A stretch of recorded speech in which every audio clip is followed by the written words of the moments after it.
Gotta show off the cat.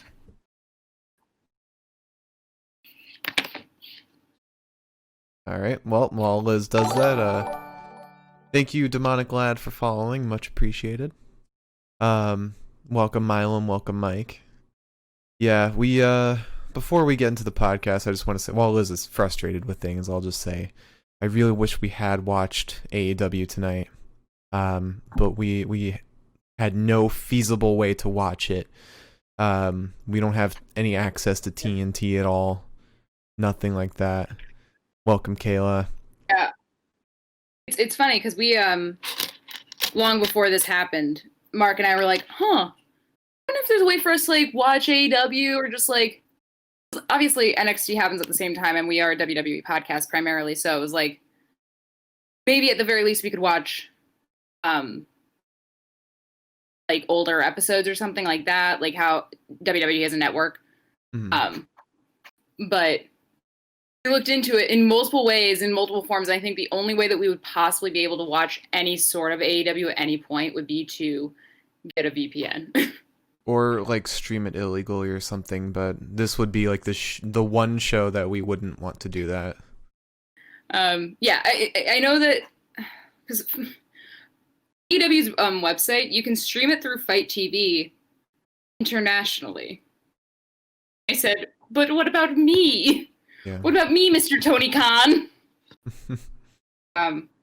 Hopefully we will be able to figure it out. It was really easy to follow along, at least with Twitter, for the most part. Yeah. I saw that video of Eric Rowan showing up, and my eyes were just welling up with tears. It wasn't fair. Like, if it wasn't enough that John Silver fucking hit Brody's move, then after the final bell is sobbing on the mat, and then Eric comes in and I was like, oh, they're both sobbing together.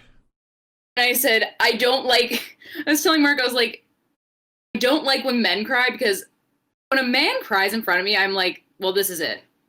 I have to be sobbing. If I'm not sobbing right now, there's something wrong with me, because men never cry. So when they start crying, I'm like, well, I'm the baseline for crying. I cry all the time at anything. At a fucking dog commercial, I'll sob about it. When I see a man crying, I'm like, well, fuck me.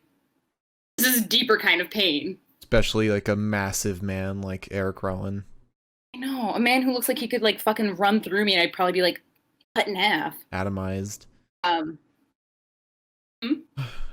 You'd be atomized, but and also just the fucking bringing out his boots.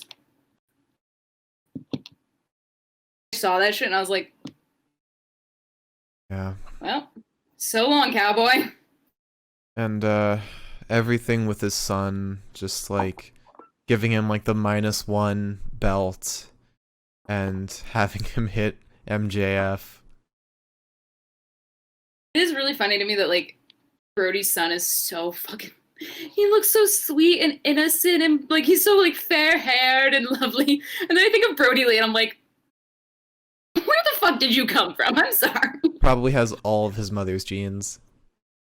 Yeah, I know that there's like a lot of like people from different sides of the park kind of criticizing certain ways that things have been handled, but I don't have that was half the news that I could have possibly done today, and I don't have the energy to do that. It's not the time.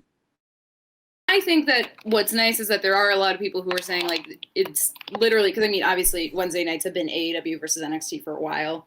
Mm-hmm. I think that it's been nice that like recently the overwhelming spirit has just been, it does not fucking matter right now. Yeah. Like this isn't the time. And this can kind of transition us into the news, but I saw an article or something that said that both WWE and AEW have grabbed some videos of AEW or of John Huber, Brody Lee in like his early career, and early on in his life. So I think that means we'll be seeing a much larger tribute from WWE soon, or at least some kind of video package. I'm wondering if we'll get that on Friday, because I didn't figure, even if they were going to do something like that, I didn't figure that they would do that on Wednesday. Yeah. Just because NXT seems so separate from the main roster that it felt it's not like something that would happen. The only person I think that knew John Huber, at least in ring, it might have been Finn or and Johnny, I think. Johnny, maybe the Undisputed Era guys. Yeah. Well, I know that Adam Cole said in his video, he talked about it during a live stream, and he said he didn't really know the guy well. But still, I think that I think the problem now though is, although I think WWE should have done something on Monday. I think if they do something now on Friday, it's gonna kind of look like a saving face kind of moment. But I think, in my opinion, at the end of the day, tributes like that, I feel like are more important when it's the way that a lot of guys on Raw and a lot of people on Raw kind of did tributes to him with armbands and moves and stuff like that. I think that that's almost more moving to me than just a video package that WWE could possibly do, because obviously they're not going to dedicate a whole night like AEW did. I don't see that happening. I just feel like that's a corporate office saying what we should and shouldn't do, basically, or what they should and shouldn't do. Whereas it's these are the people that knew him for real, Mm-hmm. paying homage to a man that they loved and respected. So I feel like that at the very least is kind of important to me. I do think that some kind of tribute on the show would mean a lot for the wrestlers there. It would be a good way for them to honor John Huber. I liked that tonight there were so many fucking wrestlers that from WWE, like Big E and Xavier and I think Cesaro, who were all talking about how they were how they were all watching AEW, and I was like, honestly, if there's any sort of tribute that you can possibly give if you're a WWE wrestler, it's saying fuck you to the WWE's networking. My favorite is because Dolph doesn't watch wrestling, and he said, I don't normally watch wrestling, but today is the one day I will. Yeah. But yeah, I'm glad that he got a nice send-off in AEW, and I don't remember who said this, but I think it was Matt Cardona. He's I really wish we didn't have to do this. Yeah. But I'm glad that it turned out so wonderfully. Mm-hmm. For the fact that we had to. Yeah. Which I think is fair. I don't think anybody likes mourning the loss of a 41-year-old man. Yep, definitely not. Opinion. However, we do have a couple pieces of news. Nothing too fun, nothing too spectacular. I'm pretty sure half of it is about Brody Lee anyways, so. Okay. Let me find the news sign. I couldn't even find this sign for a second. Yeah, I did bury it under your stuff. You That's did? My fault. I was not only is my gift from my dad missing, but also my opening sign. I did not bury that. I can promise you I didn't bury your dad's gift. Whatever. Okay. So I have 2 pieces of regular WWE news, and I've got 2 pieces of Brody Lee news. What do you want me to start with? Start with the Brody Lee news. So Natty has not said what she's going to do here, but she is going to, because this came to light after Big E made that tweet about Brody Lee's beef, quote unquote, with different female wrestlers, including wearing a suit that was just like fucking Sonya's, and I said, that's too much for me, sir. But Natty is going to rename her spinning lariat move after Brody Lee. She didn't say what she was going to rename it, and judging by her booking, I don't know if we're going to see it anytime soon, but she said that she will rename it in honor of him. So I thought that was really nice. Or she could adopt. She could adopt the name, was it the Harper Clothesline or something? Something like that. Harper Lariat. I think that was it. And also a very lovely little piece of news is that Brody Lee's son is now signed to AEW and will join them when he is older, apparently, which I think is very sweet. It is. I'm glad that they did that. It's a nice gesture. At the very least, as much as I have, spoke down upon AEW multiple times.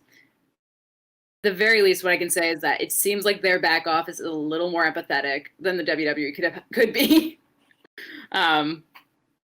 It's very sweet that they did that, and it's really nice to see how much how all of the wrestlers there have kind of come behind his family. Mm-hmm. I was like, Jesus Christ, that's got to be difficult to be their fucking mother.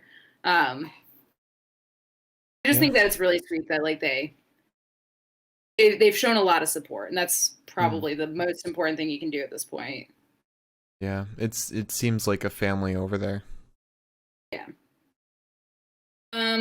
All right, so in the non-WWE news, we have WWE filed for trademarks on the names Wes Lee, Shihun, Ash Carter, Shi Zui, and Tian Sha. Which we've kind of discussed what we think is going to happen here. Yeah, I think Wes Lee is going to be the new name for Wesley Blake. That only makes sense. Nash Carter is probably going to go to Steven Cutler. Because they have used their names on TV since their return. But I think being in their new characters that are completely separate from who they used to be, they'll probably get new names too. And then the I don't know what specification they are, but the Asian names, Shihun, Shizui, and Tian Sha. Yeah, they'll probably, by my guess, go to the people that have been like vaguely shown in the Xia Li Boa promos. I would almost kind of think that maybe Shihun and Shizui, and probably somebody that knows more about Chinese names than I do,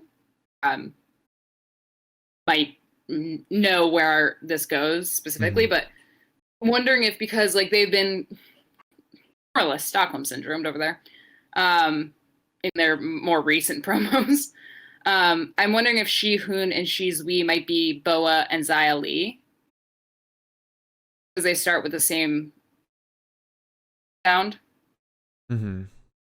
And I'm wondering if Tian Sha might be the lady in those promos. Could be. It's kind of forcing them to go through whatever the fuck they've just gone through for the past month and a half. We'll see. We'll see next week, actually. We will. And for some less than stellar news, Matt Riddle signed a contract extension. Wasn't it like $1 million or something, or $3 million? I didn't look that closely into it. I just rolled my eyes and said, okay, that's fucking news, fine. It was either a $1.3 million contract or a $3 million contract. Probably more so 1.3. But what? Vince likes him. Yeah, I guess. Vince doesn't understand him. That's my favorite thing. Like, he doesn't understand Riddle, but he finds him funny. That's like a direct quote from, I think it was like Dave Meltzer or somebody who was reporting on that. Yeah. Also, I just want to say that I did dye my hair like I said I would. It's showing up a lot pinker than it actually is, but it's much more purple than it's been before. And I also said that I would point this out. But I don't know how close I can get with this. My friend Sarah for Christmas got me this necklace with my birthstone, the little Gemini constellation on it. A tear. There we go. Got your camera up. Yeah. The little Gemini constellation and my little emerald birthstone. I opened it up and I almost cried. I wanted to use, my friend Cass got me a little sippy cup that says Lizzie Sippy Cup, and I was going to put my cocktail in it. But I forgot to do that. So that'll be Friday. It's okay. It's one thing at a time. But I do want to say, real quick, before we jump into matches and promos, baby's first New Year's. Oh, yeah. Happy New Year's to the podcast.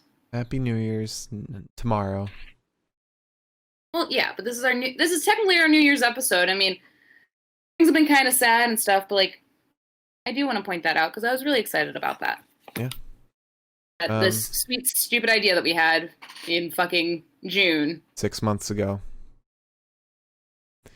And the Mark Power Rankings for 2020 have officially ended.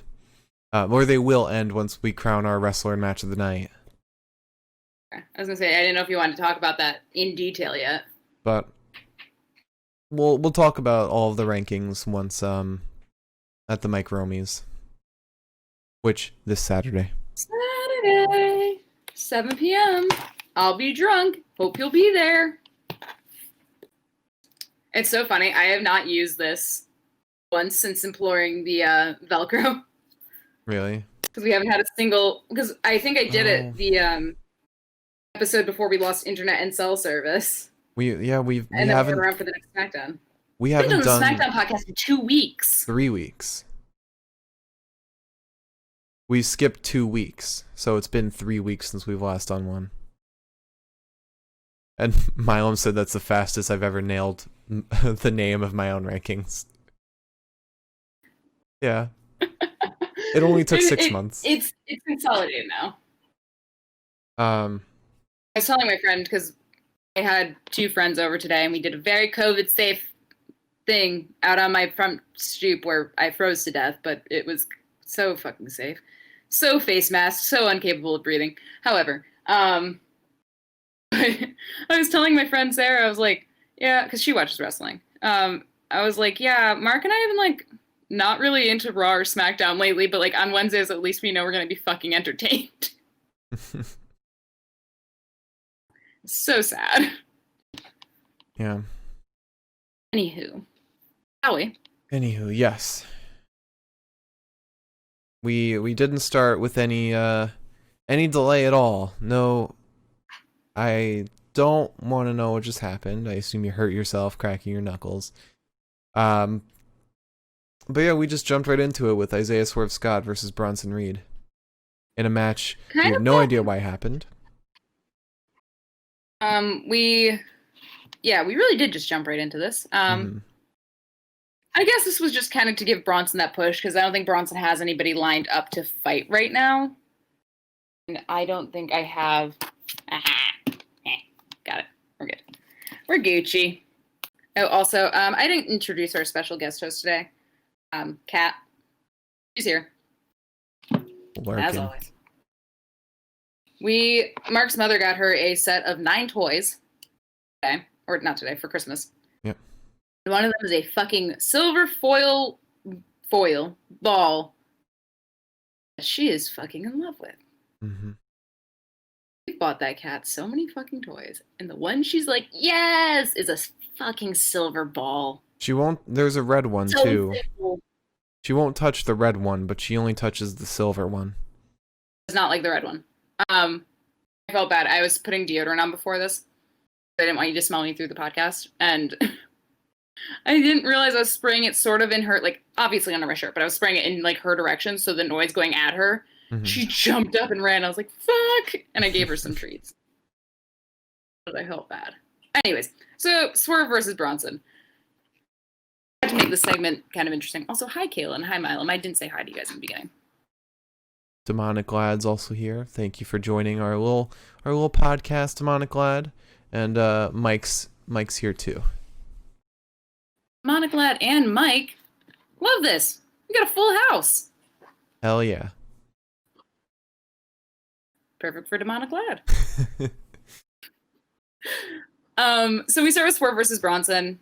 We get a headlock on Swerve and then a triangle sub on Bronson, but Bronson just kind of fucking curls Swerve. We didn't get the powerbomb that I always like when they do, like when a wrestler does that, because I know that Rhea does that a lot. Swerve just kind of broke free, and I was like, oh, disappointing, to say the least. But then Bronson just kind of rolls over Swerve, and Swerve's like, fucking shit, my body is broken. And I said, oh, okay, no. Swerve then gets Reed down to a knee and steps off his fucking shoulder to kick him in the head. And then we get a pump kick for a second time on the apron. Bronson goes with a drop elbow off the top buckle. And Swerve answers with a drop kick to Reed's knee and a mainliner.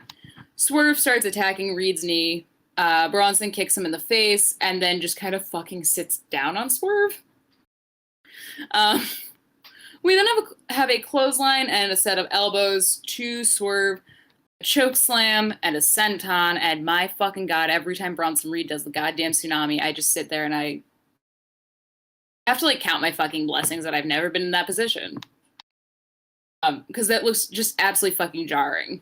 Mm-hmm. The only thing to make that move not hurt as it would in any other situation is to just steal your fucking nerves. Because that's not like one of those things where you can kind of like fake it out. It's just like that's Bronson's whole weight landing on you from the top buckle. Yeah. It's not going to kill you, but it's not going to feel great. I found it really interesting that Bronson rolled over Swerve. Like, one of the first moves, he rolled over him, whereas others would have just walked over him. I think it was just a nice little detail that he rolled. I like that Swerve sold it, too, the way he did. Yeah. Swerve sold it like fucking Bronson had knives sticking out of his back. I mean, to be fair, all that weight rolling over you like a steamroller. I don't know, because like it's sort of like, you know how like if somebody heavier than you stands on your back, it doesn't really like hurt. It's just like a second. Yeah. I feel like I don't know, but anyways, so the tsunami takes Swerve out. Bronson Reed wins, just like you would fucking expect, because Swerve needs a fucking attitude check and Bronson needs to get over. Dude, I'm fucking loving watching Bronson now. I'm really getting more into him. He's great. I love his new gear. I know why you love his new gear. It's the lizard. Yeah, fucking love the lizard. The lizard's great. I don't like his new haircut though. The new haircut's a little weird to me. It's kind of like jarring. It's like a weird mullet. He legitimately said it's a mullet. It's just a mullet. Okay. I felt like a mullet was supposed to have like kind of like a little bit of like a something up there. Not necessarily. It's just short in the front, long in the back. Sorry, that's not what it's called. What? Business in the front. Party in the back. Party in the back. With the lizard. Like the lizard. The lizard is the party. Hell yeah. The lizard is All an right. extension of the mullet. So let's get into Willie Reegs discussing the breakout star of the year. Yeah. So I just want to quickly say that they did the NXT End of Year Awards, but they didn't do all of them televised. Don't know why. But yeah. Why. Huh? Because it just like there was probably too much to do tonight. I mean, they could have just The Academy Awards, you don't expect to see every category of the Academy Awards when you watch it. Admittedly, this is not the Academy Awards, but also the Academy Awards last for like 5 hours. So but the Breakout Star of the Year award went to Shotzi Blackheart. Probably the most well-deserved award that was given out tonight. yeah, I can think of one that wasn't quite as deserved. But then we went to, after Shotzi had her little acceptance, we went to the Garganos entering the Capitol Wrestling Center. And Johnny, I think, is talking about his curse or whatever. Or not referring to it as a curse. But they look down the hall and they see just a black cat.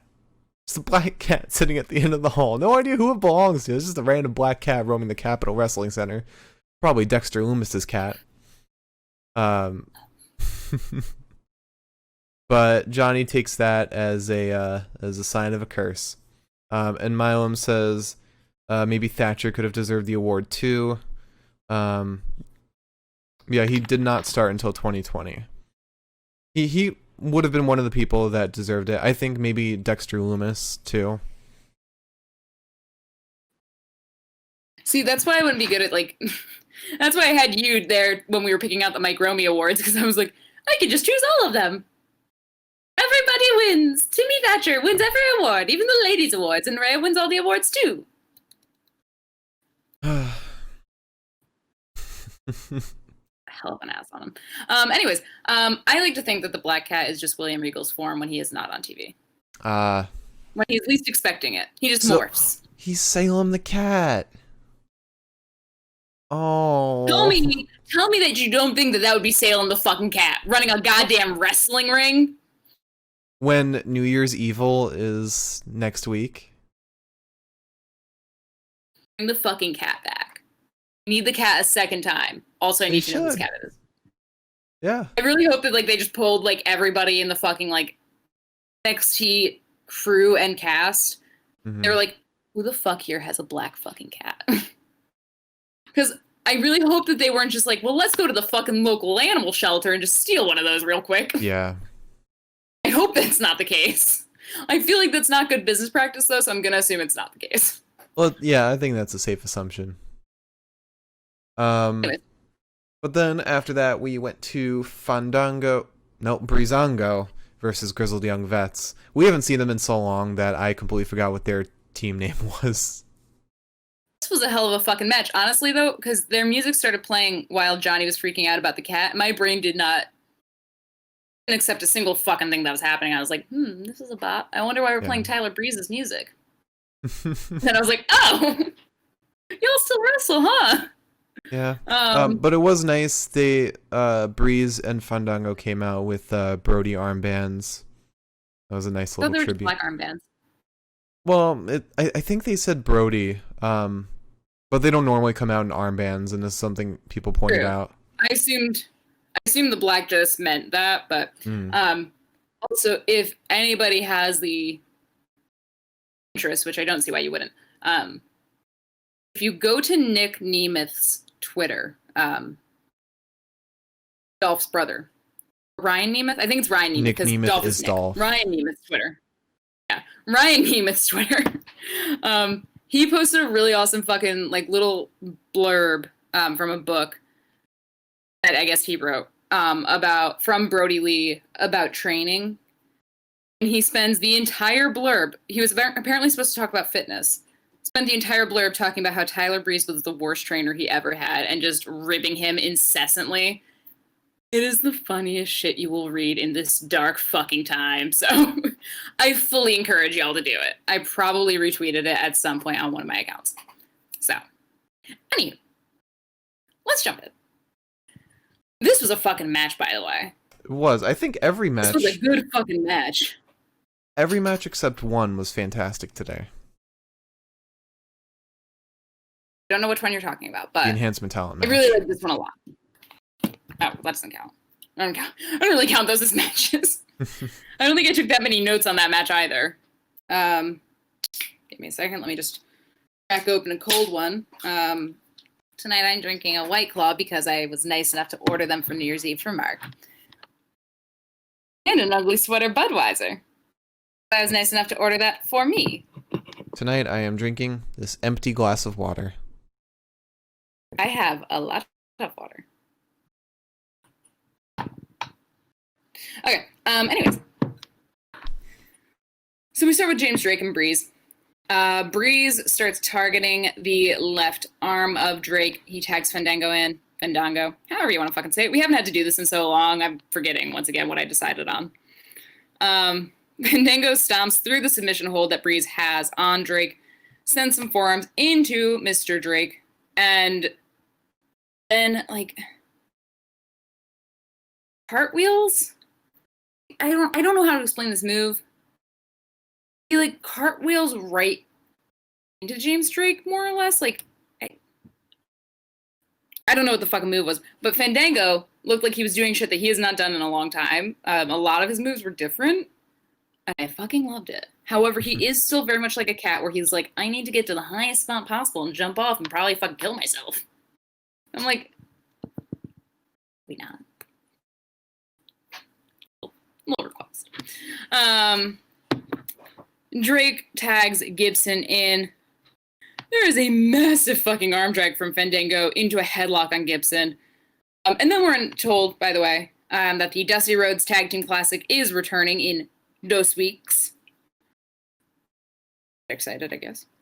And if I were going to be excited for any sort of tag team tournament, it would be on NXT. I'm also lagging like a motherfucker. Oh my god.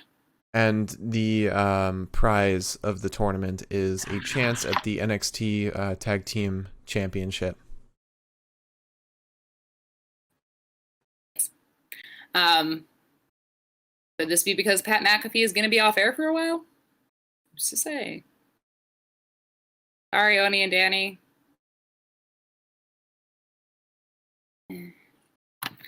Anyhow. I'm never good at inserting my comments in the middle of like these things, but there's something that James Drake and Gibson do that I fucking love. Which is shit that I feel like we yell at people to do on the TV. It makes a lot more sense if you're in a team. For example, they've done this twice now. Zach Gibson gets Irish whipped into the corner, and James Drake throws his body over the buckle to protect Gibson from smashing his back into the buckle. Which I just fucking love, because that's like, it softens the blow. It makes so much sense. And like Drake like gets like a little like bumped up, but like smart. Drake then tags in on Gibson. He's going against Breeze now. Breeze gets punched around a lot, then slammed to the fucking mat. There's a couple knees to the back of Breeze. Drake gets Gibson back in. Breeze avoids a suplex from both Drake and Gibson. Gets Fandango in, who starts just kind of punching the lovely men of Grizzled young veterans. There's an inverted atomic drop and a baseball bat clothesline to James Drake. Gibson gets rolled up after Breeze drop kicks Drake away because Drake was coming in to fucking save the day. Breeze gets in. There's a catapult to Gibson from Fandango, from Breeze, sorry. But Gibson then punches Fandango on the apron. Breeze then kicks both Gibson and Drake out of the ring, and Fandango says, I know what I could do here to really help my team out, which is jump off the fucking scaffolding onto both James Drake and Zach Gibson, in the process potentially injure my knee. Chef's kiss to the brain. He's not a smart man. Love the man. He's also not a young man. I swear to God, Fandango could stand in front of me and fucking slap me in the face, and I would not know it's him. I have face blindness for that man and that man alone. I remember the face of a man that I had one class with, saw him like once on campus. Then I saw him at my local grocery store at home after college. I was like, I know you. He did not know me. I have a very good recognition for faces.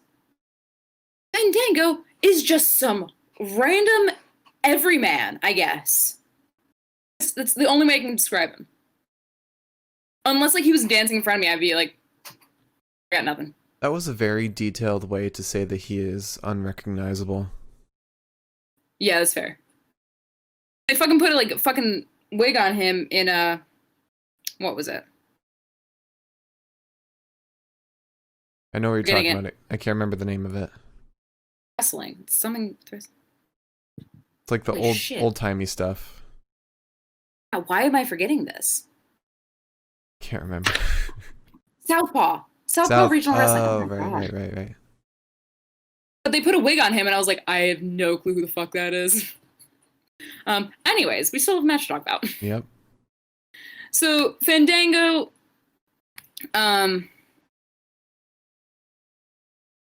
we go to commercial. When we come back, Fandango is in the ring. We get Fandango being held by Zach Gibson. James Drake jumps out onto him. Zach Gibson then yells at some onlookers. A real reason. Kind of loved it, though. Because it was like the fan side, too. Or not the fan side. It was like the NXT viewing side. As opposed to like the side with all the fans. And I was like, what have they done to you? Mr. Gibson, calm down. Fandango gets thrown back in. There's an elbow to the face of Gibson. And then, like, I guess they didn't call it this, but it kind of looked like a dragon screw against the ropes to Fandango. Gibson then just body slams Fandango. Drake gets in and is fucking slammed backwards into the fucking barricade. And this was another moment that I really liked, that because, I mean, Breezango's always very in sync, but, like, this was extra in sync, where Zach Gibson then went out, grabbed James Drake, threw him back in the ring, close enough to their corner where he could just lean in and tag in on him. I was like, why don't y'all always do that? That's a tag team with chemistry right there. That works. Mm-hmm. We then get Breeze in. He drop kicks Gibson. There's some forearms to the lads of Grizzled Young Veterans. There's a step up in security Gibson, and Breeze sends James Drake over the rope with a clothesline. Fandango gets Gibson out of the way, and Breeze and Seguri's James Drake. Gibson then pulls Fandango off the fucking corner, smacking him face first into the apron. Gibson gets in. There's a ticket to mayhem to Breeze for Grizzled Young Veterans to win. Zach Gibson is bleeding from the mouth at this point. And Everrise come out. And they're yelling whatever they're yelling in their Jersey boy accents and their Canadian little faces, because nothing fucking makes sense with them. And Aja, the referee, comes out and, like, tries to hold them back, and they're like, no, like, we want to go up there. And she finally fucking gives up. She's like, fuck it. You guys are on your own. And walks away. And then Grizzled Young Veterans come out of the ring, and they stare them down. And Everrise are suddenly like, in a way. Cowards. I love them. Fucking love Everrise. I hate saying that, but I fucking love them. I want a place in my heart when I realize how fucking annoying they are, and I was like, me too. It's the representation I crave.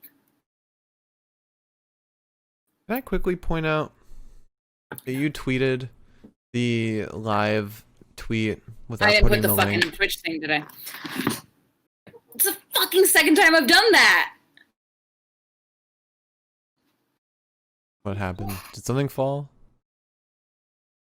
What are you looking for? Oh. Yeah, all of my sweaters fell off the chair. Oh, okay. Cool. What happened?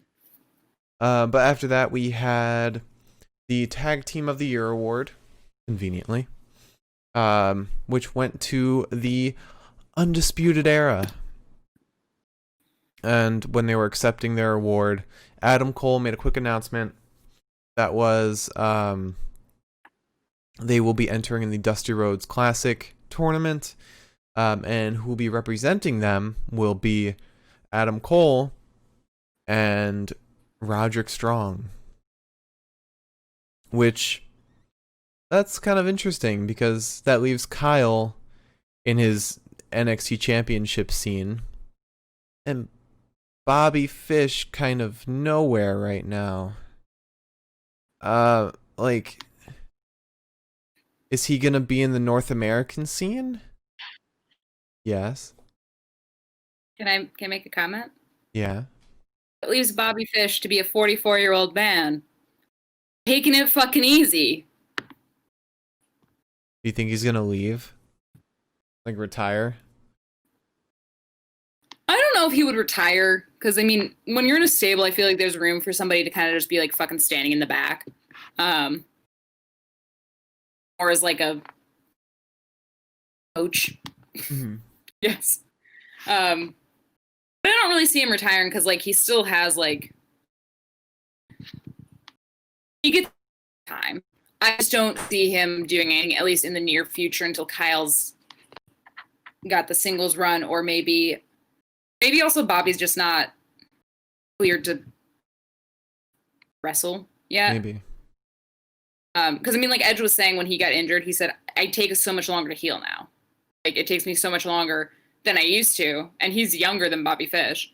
Mm-hmm. So it might just be taking him a longer time, and like before the Dusty Rhodes Classic would be happening, or after.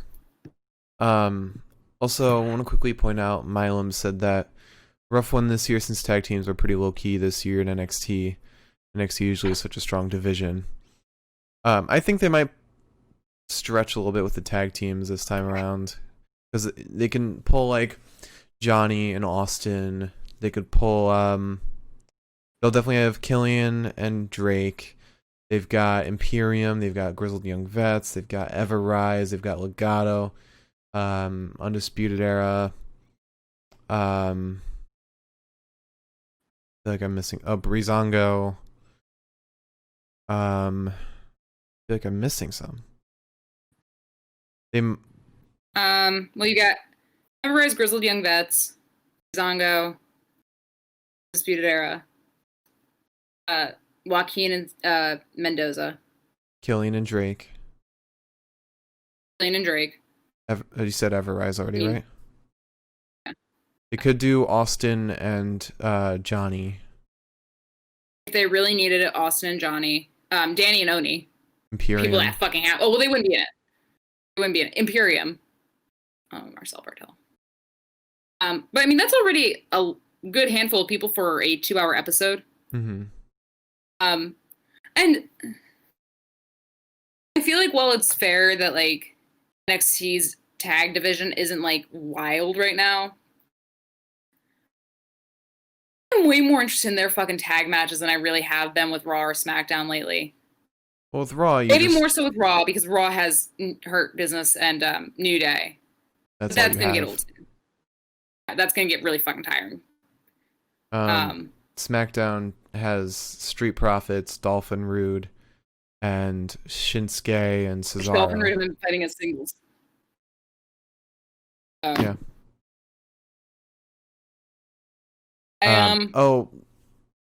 Raw also has Lucha House Party. Sort of. They have half custody. I guess. Yeah.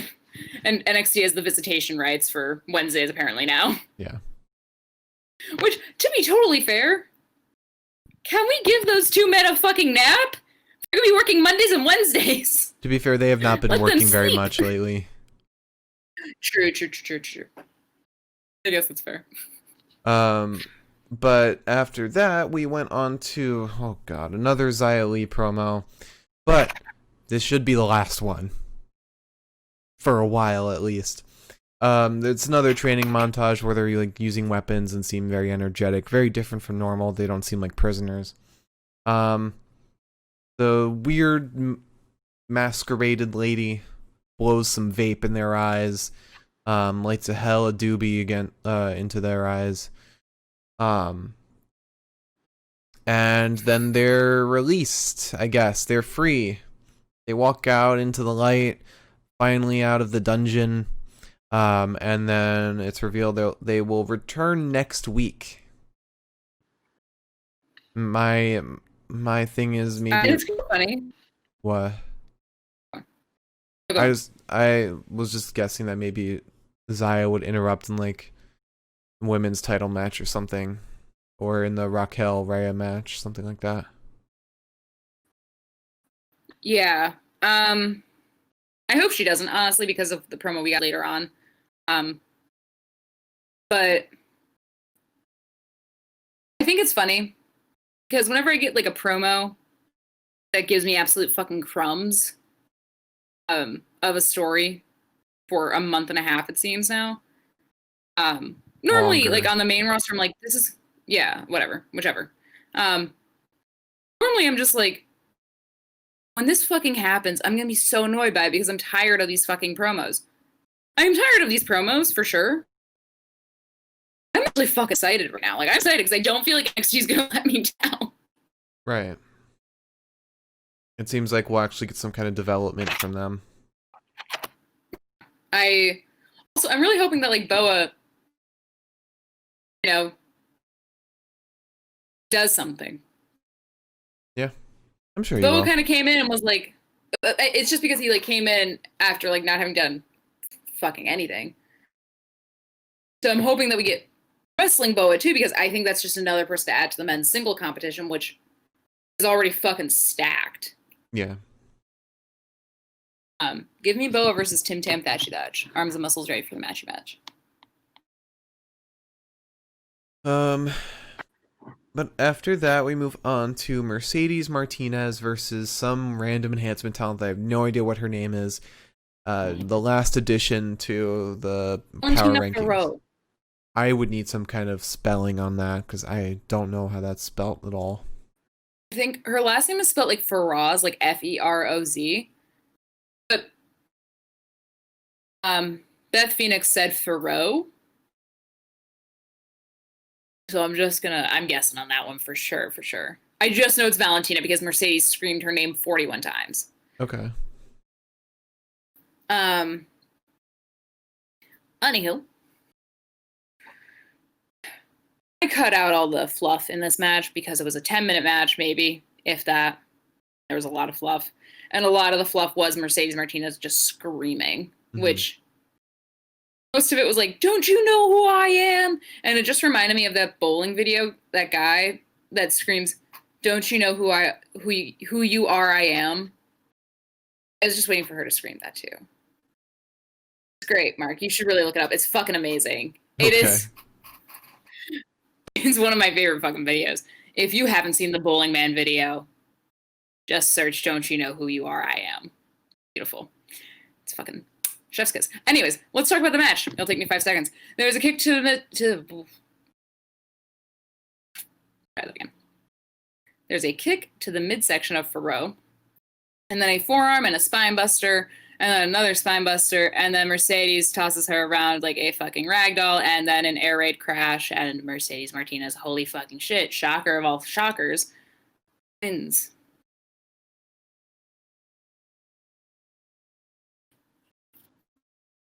I looked down for 1 second and you already finished the match. I know. I felt taking the fucking notes. And unlike most enhancement talent matches on NXT, we didn't get any kind of connection to any kind of story at all. Just that's it. I kind of see the purple here. Super purple. To be fair, the one thing that I do like that they do with enhancement talent on NXT is that they kind of make it so it's like, obviously Valentina got her shit kicked in today, but at least she kind of looked like she was struggling. To be fair, we haven't seen enhancement talent on the main roster in a very, very long time. Since like May. Shameless long time. Yep. Before Jeff Hardy came back. Before Sheamus decided to crash Jeff Hardy's car. You know what? If I knew where Elias's storyline would have ended, I would have hit him with a car too. Well, no, it's kind of been revealed that it's not Sheamus because they're still arguing about it. Right. No, what I'm saying though is that if I knew that Elias was going to end up with fucking Jackson Riker, the last name of all last names, I would have also hit him with that fucking car. Mm-hmm. Anyways. Yeah. But then we have the Female Competitor of the Year award, which goes to Io Shirai. We're kind of hoping for Rhea Ripley, but Io's also a good option. Because I feel like Io has really just been the champion, and that's really it. She hasn't had much like story development towards the later half of the year. Whereas Rhea has been like all story. She went to WrestleMania. She wasn't champion very much, if at all, but she's had much more story than Io and much more crowd favoritism. That's the word I'm looking for. I'm in love with Rhea Ripley. We know. Everyone on the podcast knows. I just want to make it clear. How is she so pretty? And then we have the Male Competitor of the Year. I wish I could read off all the nominees. I think it was Finn Balor, Tommaso Ciampa, Adam Cole, Walter. I think I'm missing Walter. A lot of people. Wasn't Johnny? I'm surprised Johnny wasn't on there. Isn't Pretty Deadly part of this? Pretty Deadly was one of the tag teams. No, I don't think they were. I'm almost positive that it was like a singles category and Pretty Deadly was part of it. And I was like, maybe it was Breakout Star or something? Maybe. I know that no, because Ilya was part of it. I don't know. I don't fucking know. I don't fucking care. Oh, Let me not waste our time. It was probably like the Future Star or something, or it was either Future Star or Breakout Star. Yeah, all I know is that they were part of the fucking, what is it? They're part of like that like last splash of like people. Mm-hmm. But the winner of Male Competitor of the Year was Adam Cole. Bebe. Bebe.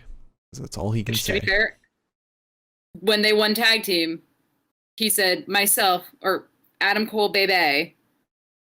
I was like, so you also have to say it like that. It's not just me. Bebe's probably like his last name and Cole's his middle name.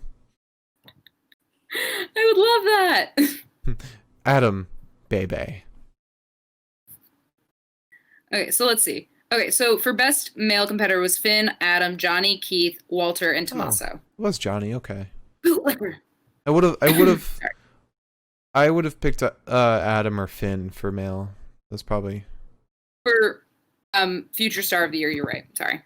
okay. But then we moved on to Pete Dunne versus Roderick Strong, a match that I feel like should have been kind of the crux of Pete Dunne's storyline just before we went to the title scene for him, just because of how their storyline went as a tag team. But this match was still really nice. It was a banger.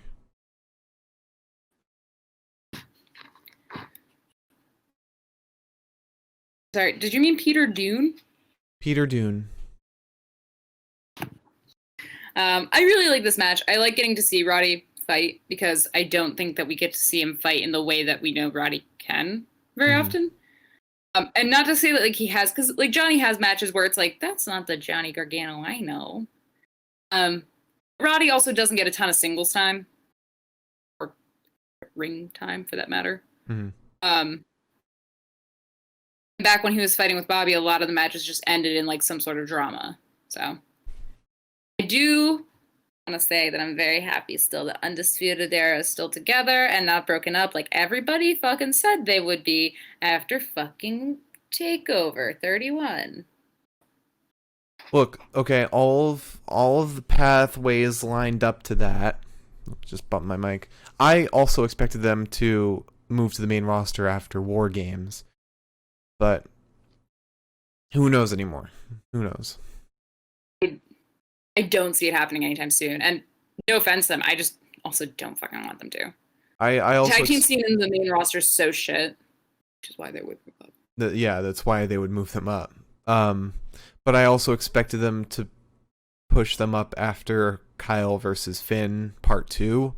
But then they announced their entry into the Dusty Rhodes tournament, so that's a bust. It's funny because like people were talking about it before before Kyle and Finn announced their Part 2. So people were saying it then, they like announced that, and it was like, okay, well then after January 6th. And then they're like, no, then we're gonna be in the Dusty Rhodes team tag team classic. And I was like, just keep me hanging on by a fucking thread, I guess. But that said, I had something I wanted to add in terms of them moving up, but I don't want them moving up. I think that it makes sense, but also I don't know what they would do with the brand if they got rid of Undisputed Era, because that's the only other stable. I could see them pulling off some kind of the brand versus the world kind of thing where like they're just mowing down everyone. Everyone's like having enough of their shit. Apparently in some sort of interview though, Roddy said that like they're looking for like another whatever the fuck they called it when they all had medals or belts. Medals. Oh. I don't remember what they called it, but that they're going. They think that they have another season of that in them. I was like, okay. Does Bobby? So we're gonna be here for a while. I mean, I could see them winning. 3 out of 4 ain't bad. I could see them winning the Dusty Rhodes Classic. I could see Kyle getting both the North American and NXT titles, and then Bobby sitting there as a proud parent. Let me have my Albany baby. Bobby can win. Like 2 wrestlers from Albany, Mark. Bobby can win the jiu-jitsu competition. He's not MVP. Oh God, there was a picture. Anyways, Before we move back to the match, there was a picture of everyone from Hurt Business, like Cedric, Shelton, and Bobby, all holding up their titles, and then they also had MVP just holding up the name card from his jiu-jitsu competition. which that just made me angry because I was like, okay, so if you fight Matt Riddle, then maybe like I'll get like some cool like fucking submission shit going on. And then he fought Matt Riddle and he just stomped on him, and I said, no, that's not what I asked for. Yeah. He also might have been in the seniors division of that competition. I mean, he was just fighting old men. Yeah. Just fighting Ric Flair. Charlotte Flair posted a picture of Ric Flair, by the way. And I was like, how did, like, back when like she was like a baby, I was like, how does he look older here? Very confusing for Elizabeth. Classic surgery. Anyways, do you want to talk about Botox, I guess. Yeah, that's a fair point. You want to talk about Peter Dunne versus Roderick McStrong? Of course I do. Nearly got his fucking fingers broken, and then his wife posted a picture of him nearly getting his fingers broken, but his ass in the air, and then commented on his ass, and I said, Marina, I get it. I do, actually. I can't judge you for that one. I'm sorry. Fair play. Anywho. Right on. Pete Dunne. Oh, see, now you got me fucking doing it. Pete Dunne starts by kicking Roddy's knee. Roddy turns around with a clothesline, sending Pete spinning. There's a kick to the face of Roddy, or what Vic called a kick to the face. It looked more like a weird, like it should have been a leg drop. Because it looked like Pete got more of like Roddy's fucking knee and calf than he got any part of the kicking part of the leg. Mm-hmm. Like the shin? Or the foot? Well, when I think of somebody getting kicked, I assume that it's by the foot. Yeah. It just kind of like looked like Roddy's like whole like midsection of his leg just fucking smacked Pete in the face. Also, Roddy, not the youngest man in the world. The air that he gets sometimes is fucking phenomenal to me. Dude is limber. Mm-hmm. He is. This pretty quickly gets turned around into a head scissors on Roddy. Pete Dunne is doing what I love most in wrestling, because I think I can do this, which is just choking somebody out with your fucking thighs. It gives me hope. Maybe one day it could be me. I mean, yeah. What's stopping you? I have strong leggies. A little kangaroo or some shit. Pete sets to, as Marina retweeted, sets to breaking some of Roddy's fingers and then his elbows. Roddy snaps Pete neck first up into the ropes. Pete then launches Roddy from the ring with his fucking feet alone. And like sometimes it makes sense, because sometimes like somebody's like over the person or like running at the person like as they're laying down. No, Roddy straight up like fucking walked towards him, and Pete just got the fucking vertical lift to kick him fucking straight from the fucking ring over the ropes, past the apron, onto the fucking ground. Wild. He then kicks Roddy in the face ringside. There's a backbreaker to Pete, finally. A dropkick sends Pete over the barricade. We go to commercial. When we come back, Roddy's punching Pete in the ring. Roddy is whipped right into the upper buckle.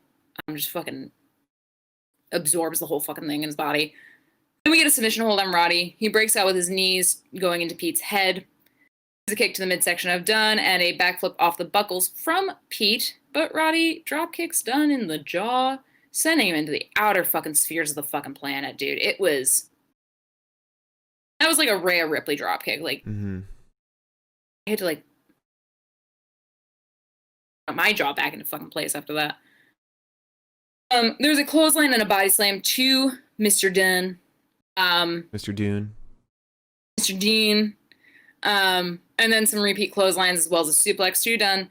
There's a kick to the midsection of Roddy. who is then thrown into the steel steps in a failed bitter end. Strong then half Nelson slams Dunne into the fucking apron. We get an enziguri to Strong and then an enziguri to Pete Dunne. Very, very evenly weighed competition.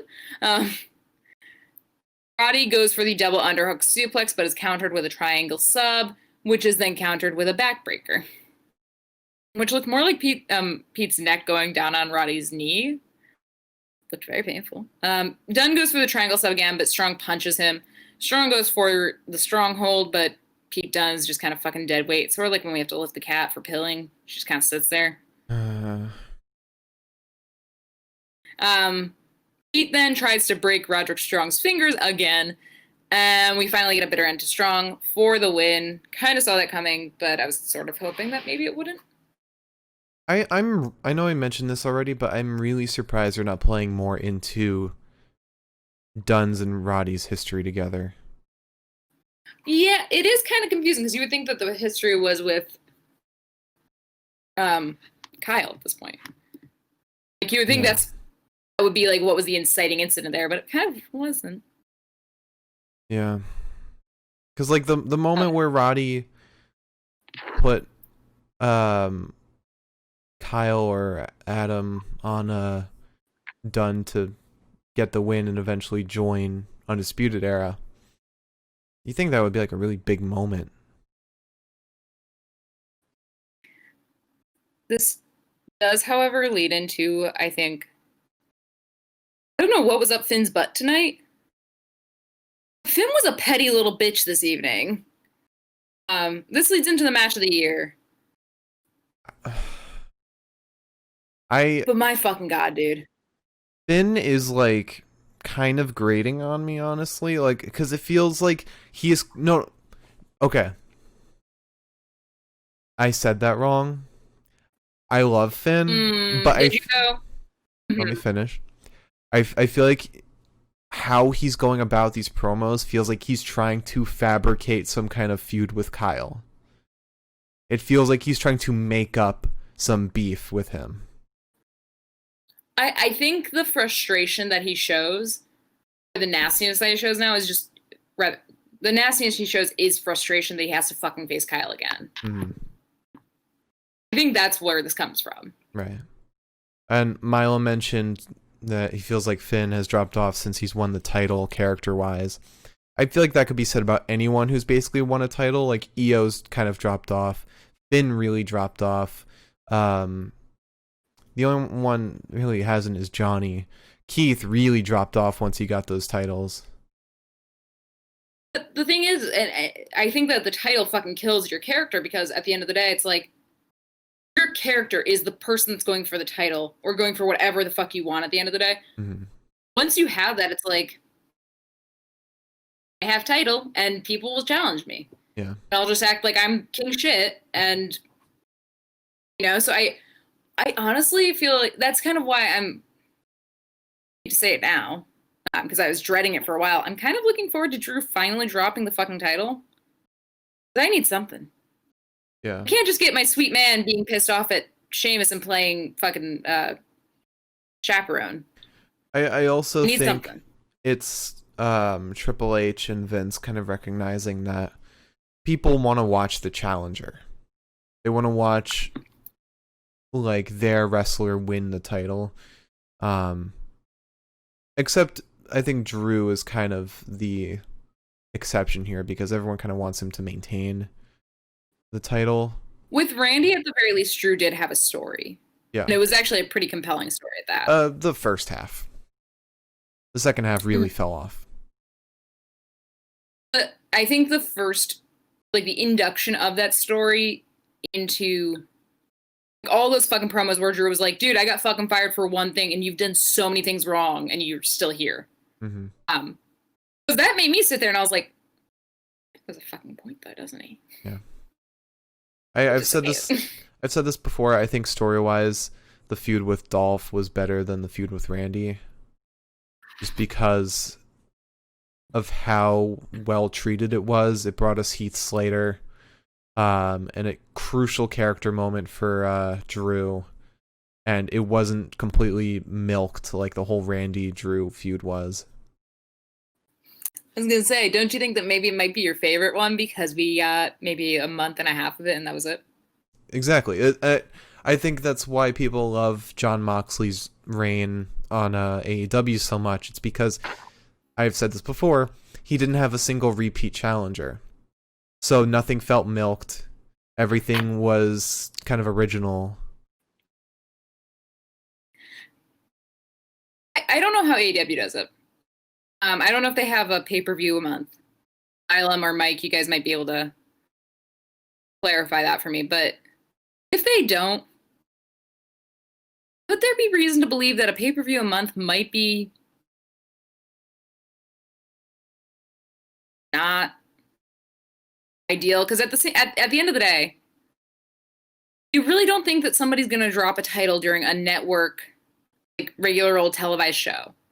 I mean, Randy dropped it to Drew on TV. That was like the first fucking time. And Milam thinks they do pay-per-views quarterly. Okay. So I feel like because of that, it's like we have somebody coming in as a challenger and we're like, okay, well, we have to sit this one out and wait and hope and maybe something will happen at the pay-per-view. At least with NXT, they don't do pay-per-views monthly. They do it like every other month, I think. But here's the thing. They don't have to put up the title every pay-per-view. They don't have to have like Drew at every pay-per-view. I get it, like he's the moneymaker, people love him, people want to watch him, but they have so many wrestlers that they can just put up in pay-per-views.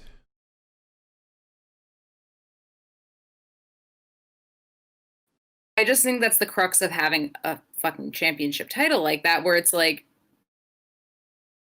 so fucking steeped in history and like tradition as to how things get done, which AEW doesn't suffer from. Mm-hmm. I think that it's like, this is the WWE Championship. This is what people want to see. Yeah. And we are going to make people pay for it whenever we fucking can. Yeah, and I feel like having pay-per-views so often kind of devalues the regular episode. Right, because then it's like, for example, like fucking our next pay-per-view is Royal Rumble, right? We're getting to a point now where Drew and Keith are having this feud. I don't think that Keith is going to get the title next week. I don't think that's gonna happen. Definitely not. I really don't. So we've got this feud set up that I know is not going to fucking find its finishing line until January 31st. It's so stupid. And that's what's nice about, like, at least with NXT, and they haven't really been showing this as much with the fucking title, and that's partially because Finn was broken and bandaged up for a couple months, for a month or two. I don't think that they wanted to take it from him because he has worked so hard to get it. And they just took it from Karrion. I think that's kind of what fucking sucks about that. Well, but I do like the NXT, at least, like, I don't have to wait until the fucking next 4 weeks to find out where this fucking feud ends. Yeah. But I do think that whole scene kind of suffered from all of the injuries that happened, mainly Karrion's. Like, Karrion's injury really fucked everything up. Like, that's why Finn's been waiting so long. Karrion is the next one to get it. Like, nobody will get it before Karrion. That's the thing. Again, I think that, like, NXT does a lot better.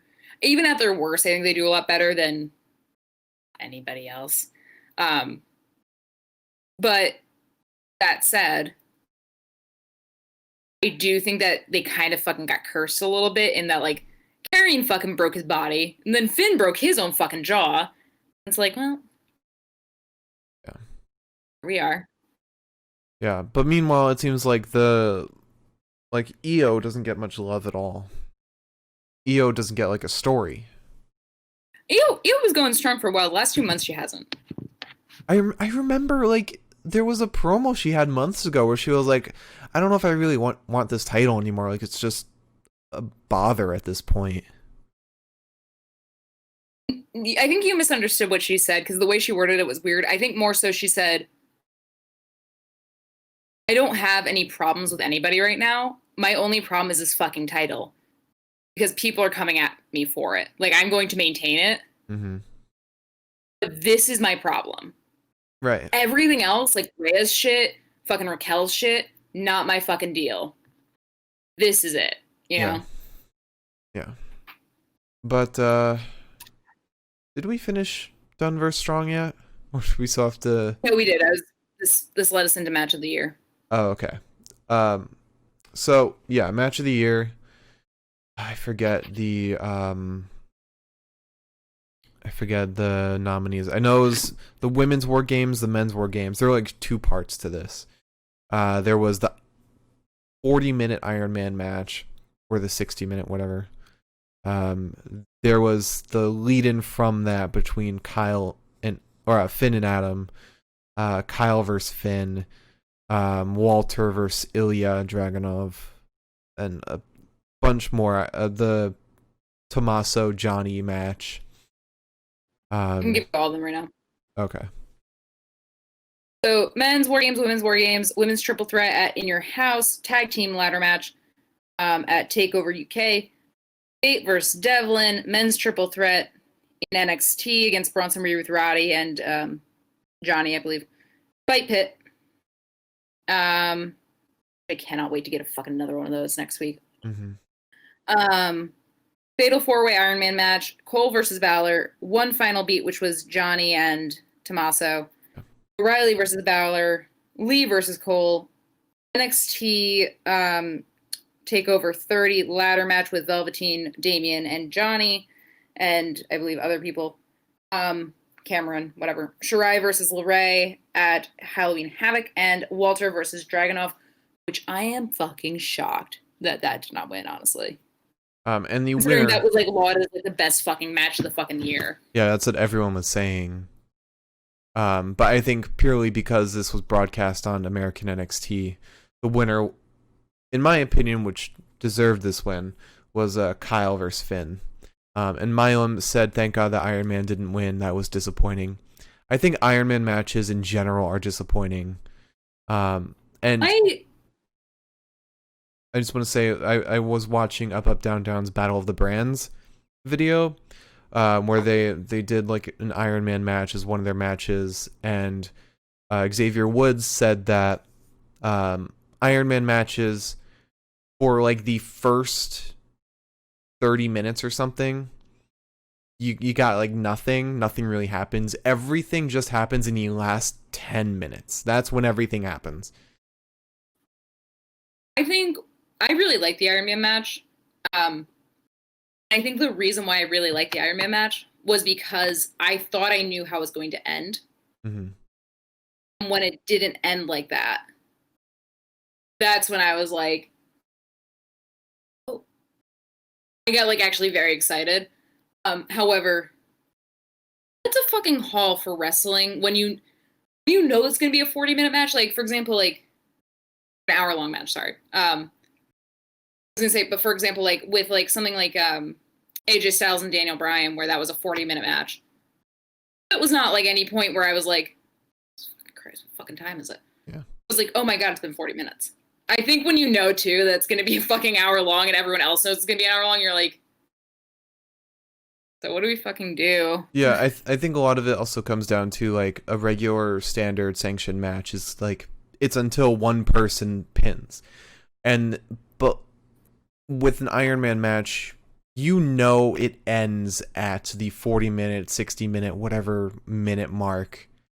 So there's no like anticipation that whole time. It's like watching a basketball game. I like if they had told me that it would be like a men's like 4-way match, you know, who fucking cares? It'll end when it ends. Mm-hmm. It didn't tell me that was going to be as long as it's supposed to be. I'd be like, okay, whatever. And then an hour would pass and I'd be like, we've been here for a while. Mm-hmm. I don't know. But I'm still shocked that I understand, because I was going to say the same thing, that the reason nobody from NXT UK fucking won was because this was not NXT UK. Yeah. we're watching it on, which sucks because again, Walter versus Dragunov was like, I haven't even seen the match yet, but I know for a fact that like everyone was fucking talking about it and like saying like this is like one of the best matches that like we've ever seen. And I said, I should fucking watch that then, huh? But if I just hate Ilya's fucking walkout. NXT UK is the worst fucking sound system, and I feel so bad about it because his walkout, like, I think if he like had the walkout at like the Performance Center, I'd be like, fuck. But because it's so quiet at NXT UK, it's just like this man's really into some low key music. All right. But if we're talking about timed matches, going back to the Iron Man match real quick, I think the best timed match, like stipulation, is the Beat the Clock challenge.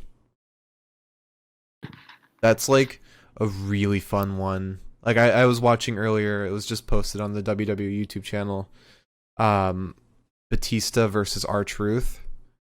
It was like Batista versus R-Truth, and I think they had Rey Mysterio versus R-Truth prior to that, or Rey Mysterio versus somebody.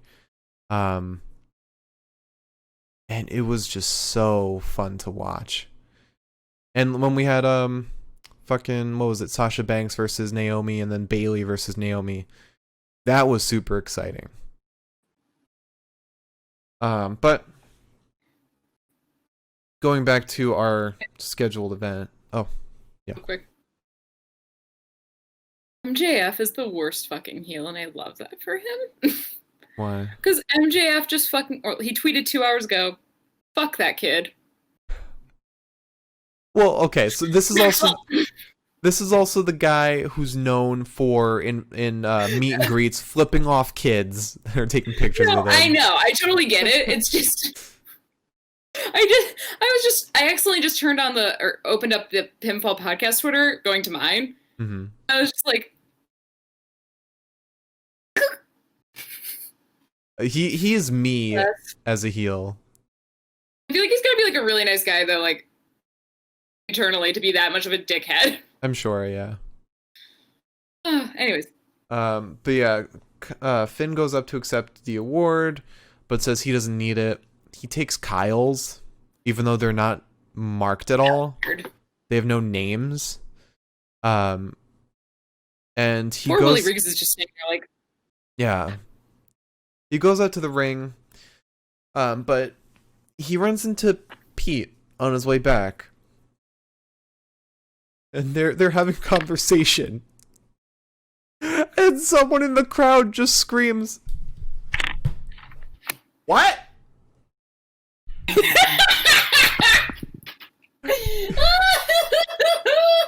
Because they can't hear shit because it's so quiet. They couldn't hear anything they were saying. Oh my god.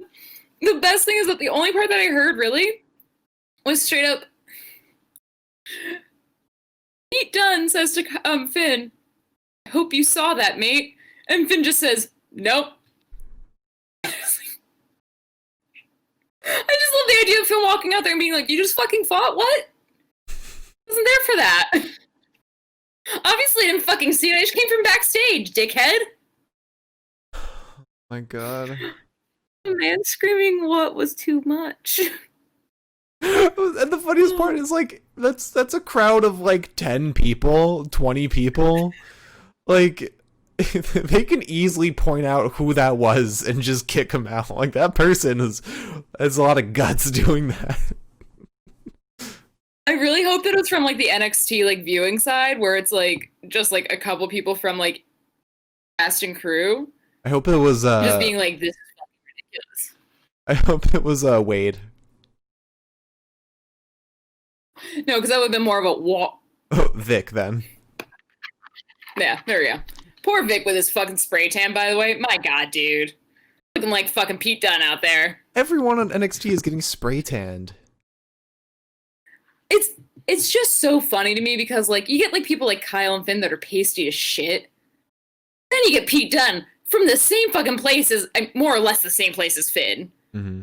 It's like, they don't have that kind of sun in England, sweetheart. Stop! You look like a fool.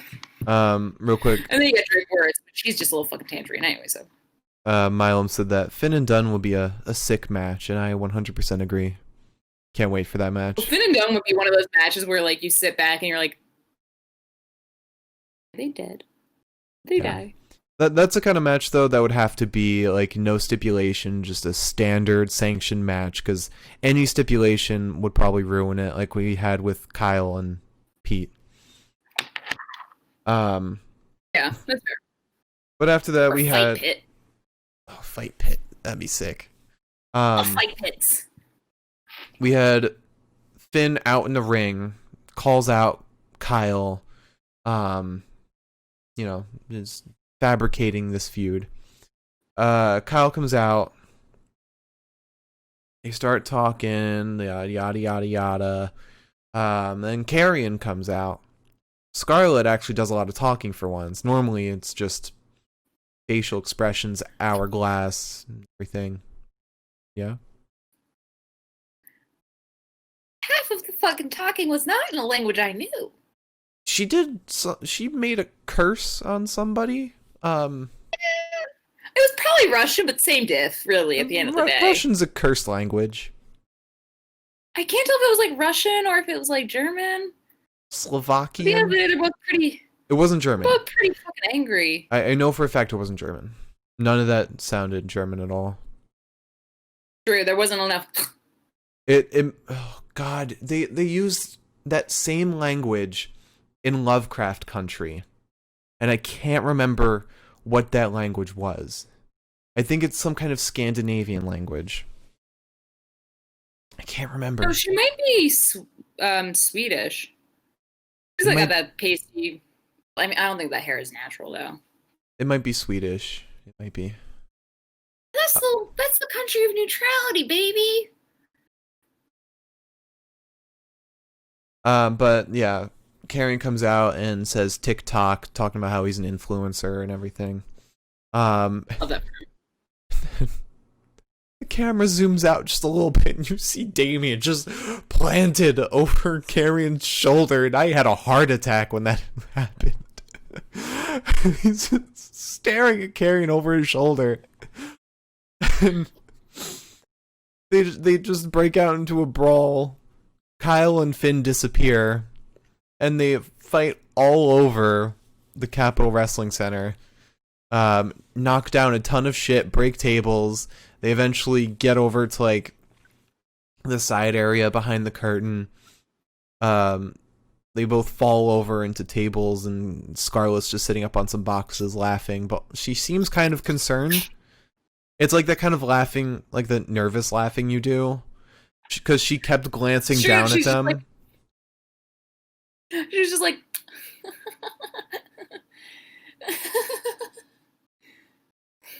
I was like, okay, Scarlett, we get it. He's dead. It's okay. He'll come back. The referees pulled him up. And the way Karrion was looking when they tilted down to him, it very much looked like he was in a lot of pain. I'm worried that he was injured again. Because I mean, to be fair, when you're coming fresh off of an injury, like the injury could still be like susceptible because you're probably still weak in whatever spots you hurt. Right. So when they went through that fucking table with all the shit on top of it, I was like, guys, as much as Karrion Kross fucking scares me as a human being with both moral and physical attributes, I'd like to see him fucking fight for like, I don't know, once? I mostly in a convincing match? I mostly just want him to come back to move along the storyline a little bit. I know, I just want to know where this is going. Yeah. Also, why did Scarlett make a fireball? Are we gonna get an answer to that one? Made a fire. Oh. Yeah.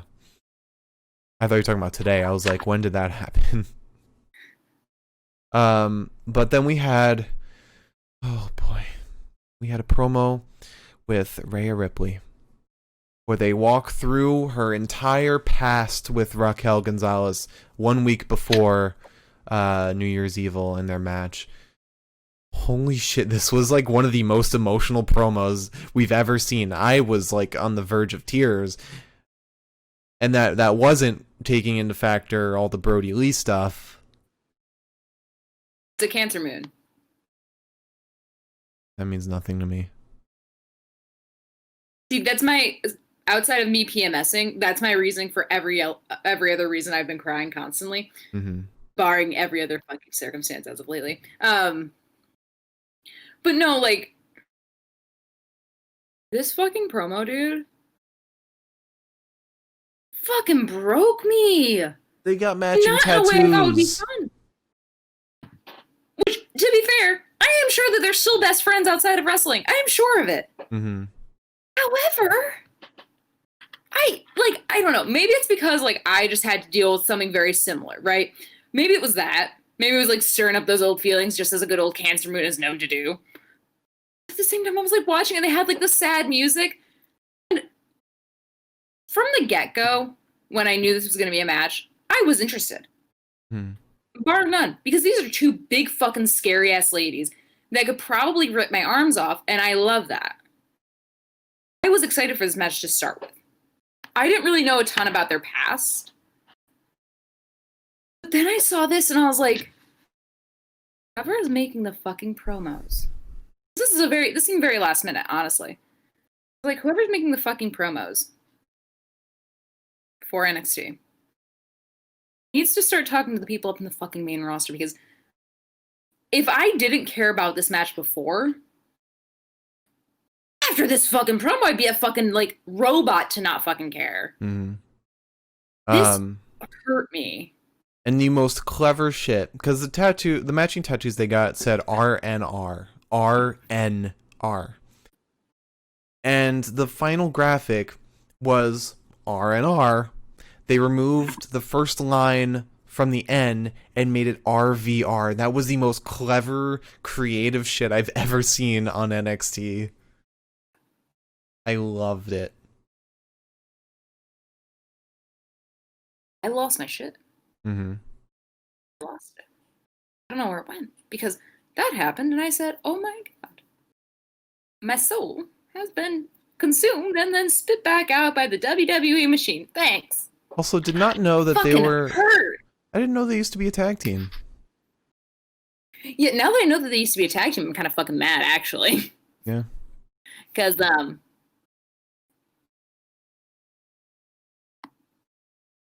I want the two women who scare me to be together. And then, of course, like, they talk about, like, the moment, like, Rhea starts talking about, like, and then she fucking, like, left me. You get Dakota's shit-eating grin in the background, like... I was like, God damn it, Dakota! Again! First you fuck over Tegan, then you fuck over me. Where does it end? Fuck over you, not Rhea. That next. And yet here I am, sad. Consider it.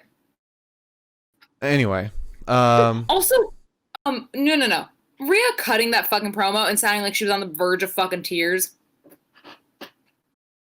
Ma'am. Yeah. Not now. There's a time to be on the verge of tears, and it is not today. Maybe next week. But now, out of cancer. Are you ready for the weirdest promo we had today? Yeah, just fucking hit me with it, honestly. I've got to go to the bathroom after this, though, because I'm going to piss myself. Alright, so we had Legado del Fantasma in the ring. And, of course, it's fucking... They're mad about Undisputed Era winning Tag Team of the Year, first of all. But then... What? My deepest apologies. I have been calling them Legado del Fantasma for a while. And then William Regal said, that's fucking wrong. And I said, okay. Yeah.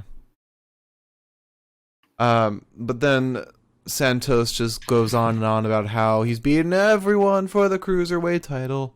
There's no challengers around. Who would come out and challenge? He literally said nobody's going to come out and challenge him. And I was like, okay, someone's going to come out and challenge him. Also, as he's like kind of cheating glances towards like the fucking ramp, like. And then suddenly, I'm trying to remember the exact name for it. But the Lucha theme played. I think it's Lucha Bros theme. Normally Sin Cara's theme, and I was like, oh, holy shit, Sin Cara's back. But no, it's Lucha House Party on NXT. Lindsay and Grand Metalik. I don't think that this is like a permanent thing. However, if it were a permanent thing, I'd be just fucking fine with that. I mean, Raw would be losing their only Lucha Libre or their own masked wrestlers, but Yeah, but also like think of it this way: it's like two luchador style wrestlers against each other is really fucking cool. mm-hmm. Luchador style wrestler against like, because they really only work well against entertainment style wrestling if it's not luchadors, because that's the only other stuff that's really got aerial shit in it. In my most humble opinion, I'd rather them be on fucking NXT and Raw lose that entire aspect than have them waste their fucking time. I don't think that they're going to make that move, but Sean Ross Sapp also said, like, just move them over. Mm-hmm. It would be so fucking cool. It would give me a reason to fucking care about Legado again. And they would be more fair to their characters than Raw. And it's like, I don't know why they didn't do this sooner, because it's a perfect storyline where it's like, Lucha House Party represents basically everything Legado as a unit hate about luchadors. Yeah. Because it's like stereotypical luchador style wrestling. Like, I don't know, man. I'm really fucking, I got my fingers crossed on this one. And then an announcement was made after this, so I won't get to that just yet. But now we have Legado del Fantasma versus Lucha House Party. She is a great cat. She yawned. Freeloader. Princess. But I will say that this match was fantastic. This match was great.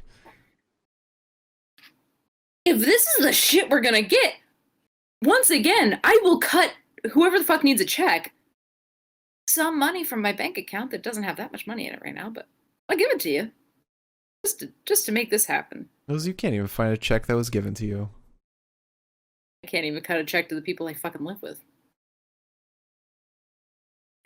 Anyways, I'll pay you back for the electricity one day, baby boy. I promise. 2 months of electricity.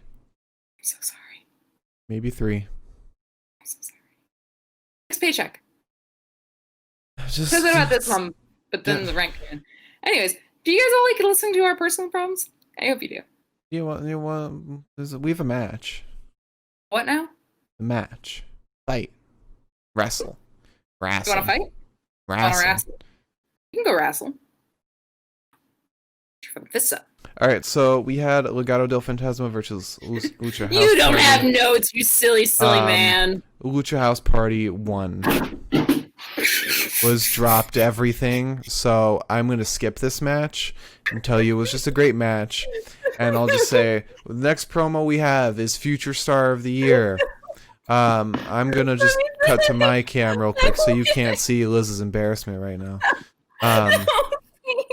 I'll mute her. After this match, please let me go and finish this match. So we had Future Star of the Year. Austin Theory won, shockingly. All right, Liz wants to come back. All right, so here's Liz, unfortunately.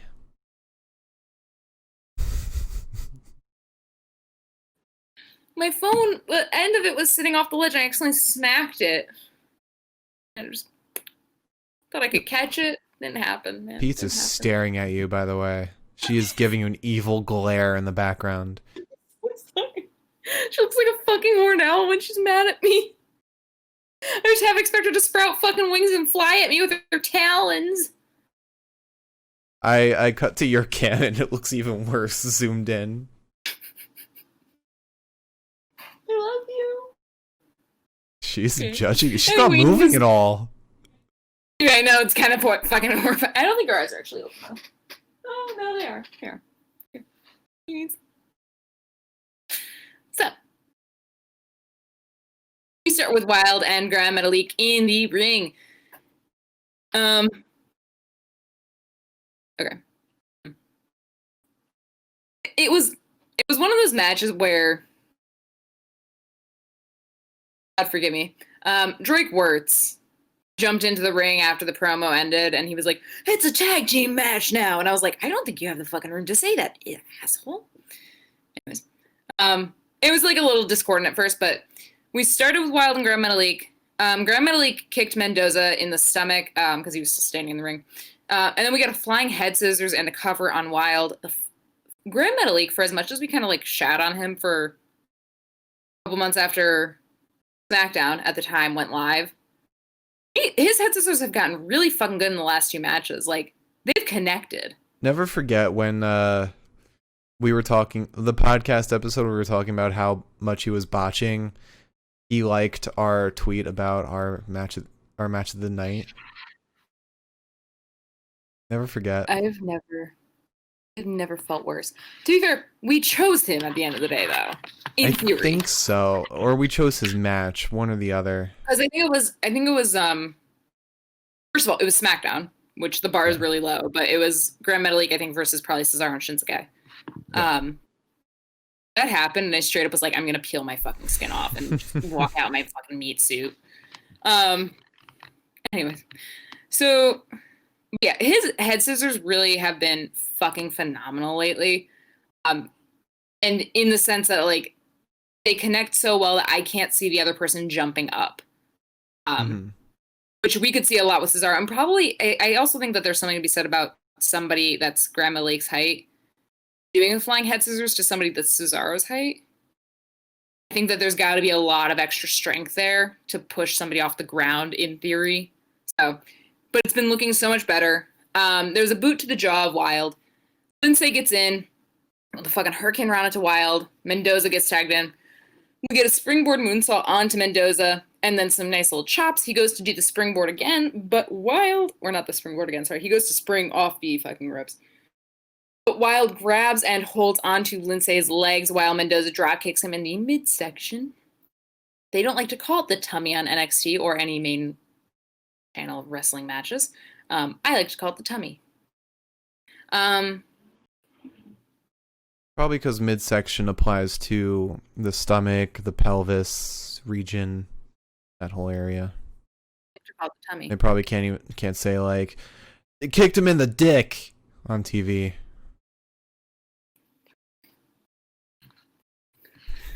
God damn it. Anyways.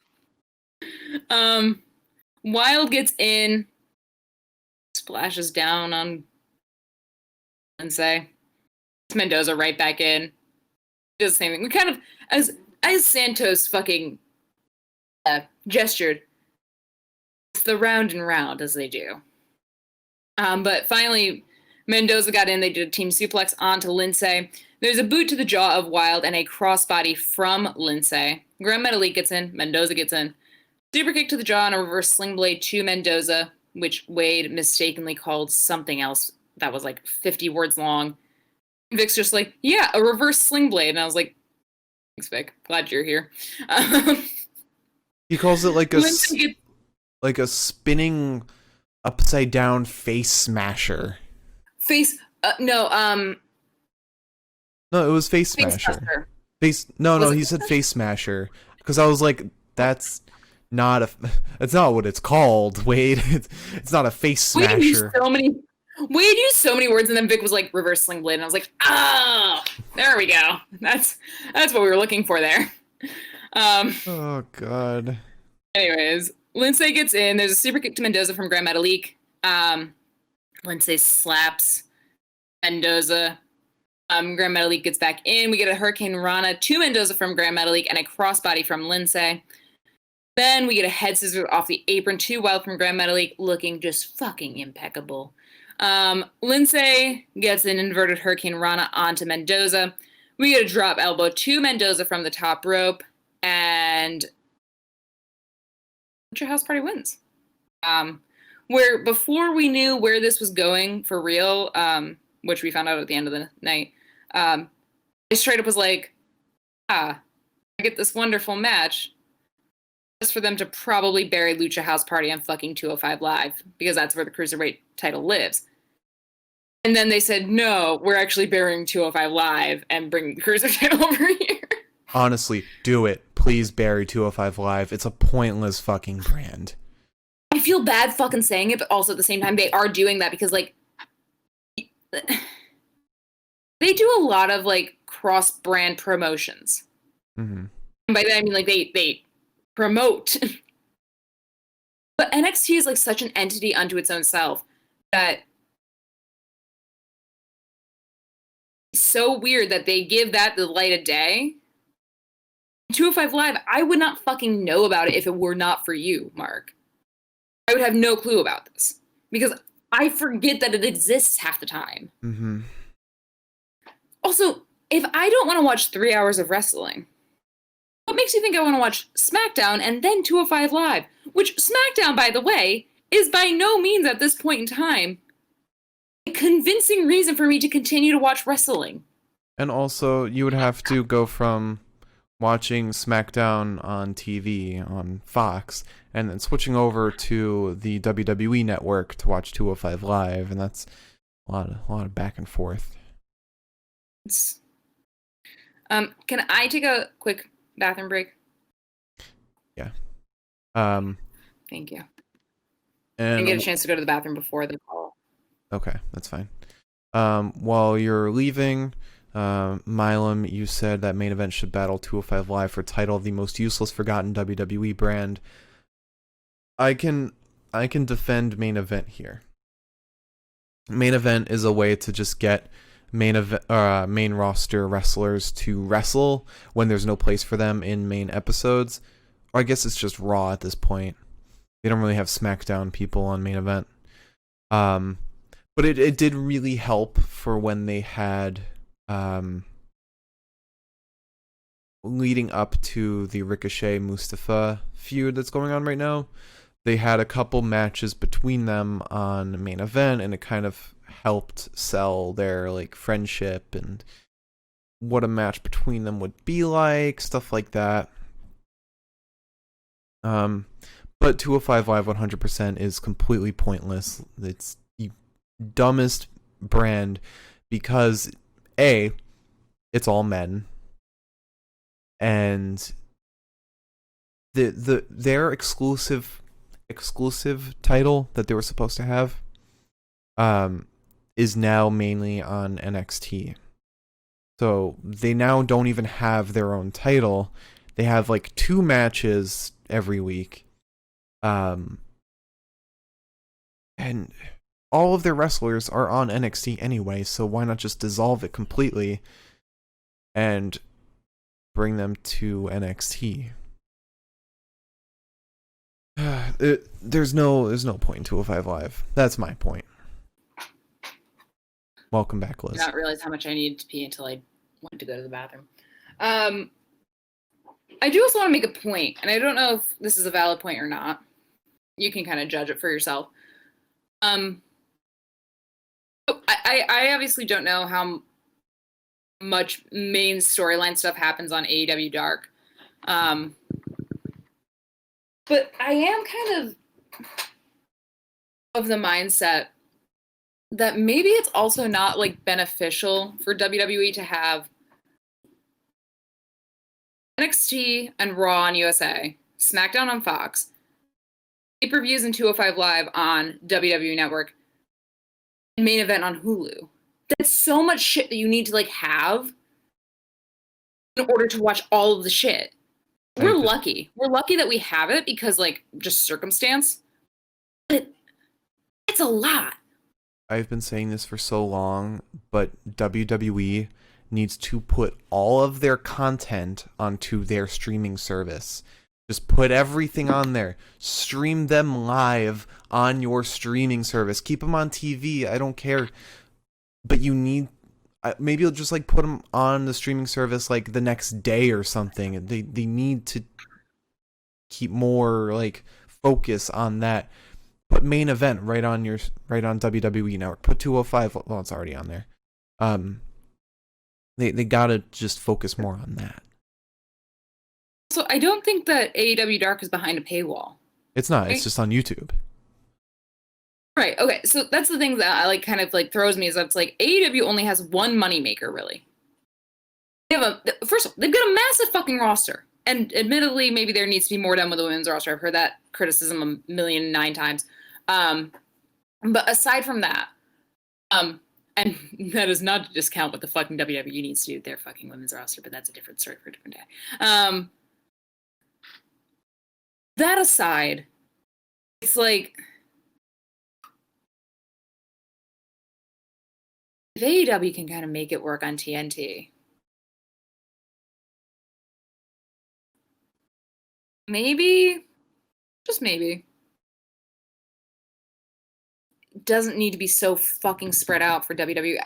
They did the exact thing that I learned in my fucking economics class to not do, which is to not spread yourself so fucking thin over different mediums that you can't keep up with it. Right. It's too much. It's ridiculous. Yeah. You're wasting money. Well, one thing I do like about main event, just in general, is that I think that's kind of replaced dark matches. Of course, there are still dark matches on like NXT, but this kind of makes dark matches more televised. Main event. 205 Live. You don't fucking know what to call it. Call it something. Make it your little purple brand. I don't give a shit. Just keep it main event. Sure. Or it's WWE Dark. Sure. I'm sure that would go over really well. The Cruiserweight division. I'll keep this part short. Get ready for it. It's kind of sexist. I mean, the Cruiserweight division in general is pointless, just like the Heavyweight division. The fact that Rey Mysterio has won the Heavyweight Championship made that pointless. There's no point in having weight classes in general. I'm just saying. 205 Live is a fucking waste of money. Mm-hmm. Anybody with half a fucking brain would see that. Which I don't think Vince McMahon has anymore. Because he's 70 fucking something years old. But that's also another criticism on why old men shouldn't be running companies this long into their lives. It's so sad to see this shit. I think they should do the same thing they did with the WWE Championship and the World Heavyweight Championship and combine them into one title. What? Remember there was a match between John Cena and Randy Orton where it was a title unification match where they combined both the World Heavyweight Championship and the WWE Championship into what it is now, the WWE Championship. Okay, yeah, no, I get that. I don't. What do you? Oh, you're suggesting that they combine main 205 Live and No. Main event. I'm saying they combine the Cruiserweight title and the NXT Championship. Oh, sure. It's just so silly that it's like, how are you gonna sit here and tell me that like this is the fucking like this is the championship of like a fucking brand? The only way I'm gonna see it is by watching one of your more mainstream brands. That's ridiculous. It's nice. But we should move on. We've been here so long. Next we have the Future Star of the Year. Do you have the nominees for that up? Or should I just read the winner? I can pull that up very quickly. Can you pull it up very quickly? Seem a little lost. Oh, yes. Nope. I forgot that I smashed my phone into the ground. Hang on. I'm getting it. To be fair, I did say that I was going to come back to the podcast with a lot more energy than I originally had, so this is what y'all get. Long fucking podcast. Okay. Let's see. WWE NXT. So let's go to media and scroll. And don't forget to subscribe, everybody. We're affiliates now. We can have you guys subscribe. We're going to make cool emotes and stuff. We'll use the money to make more signs. Oh no. Let's break the signs. I think you should do like the bit of just throwing it behind you whenever you use it. If we didn't have to have the cat in here anymore because somebody's peeing on the carpet, I would. However, the person that is in the direct trajectory of my fucking throwing of signs is a cat. And I would feel really bad if I did that on a stream. Eh. There was a girl who fucking threw her cat over her chair and she got fucking canceled. Which is fair. That. You probably should not be throwing your cat. Yeah. Seriously, don't throw your fucking cat. I don't know how people throw cats that have fucking front claws because we lift our cat just to like give her a snuggle and she's like, fucking no. She acts like it's like the end of her goddamn life. So, do you have the nominees? I do. What? I do. You do? Yes. Okay. I also, the cat has now accepted me as somebody who lifts up her front paws and I make her dance a little bit and I gave her a kiss on the head. She loves it. She hates it, actually. She fucking hates it. She does not love that. She's a cutie, though. She's so sweet. Anyways. Our nominees for future of NXT. Bless our souls is triple question mark, Jake Atlas, Leon Ruff, my beautiful crush, Casey Catanzaro, Kaden Carter, Indy Hartwell, Xia Li, Pretty Deadly, A Kid, and learned how to say this name today, Ify Valkyrie. Because a British man said it, and I said, I trust you. And the winner is, disappointingly, Austin Theory. Triple question mark. And let's just remind everyone that he quit at some point this year. Remember, he was losing so much that he quit. NXT, baby. When it really, who else was on there? Was it Leon Ruff on there? Who else was? I don't know. Leon didn't get it. Yeah, Leon Ruff should have gotten it. Honestly, he had. Of the other people that would have gotten it, because I don't think anybody from NXT UK would have gotten it. Leon's the only one that really stands out to me outside of Jake Atlas. Maybe that's a maybe. Leon had the biggest upset in the history of NXT this year, so I think that alone deserves recognition. But in that same promo, we had the Garganos accepting the award together. Something gets thrown into a mirror, and then what was Austin thrown? Theory's protein powder.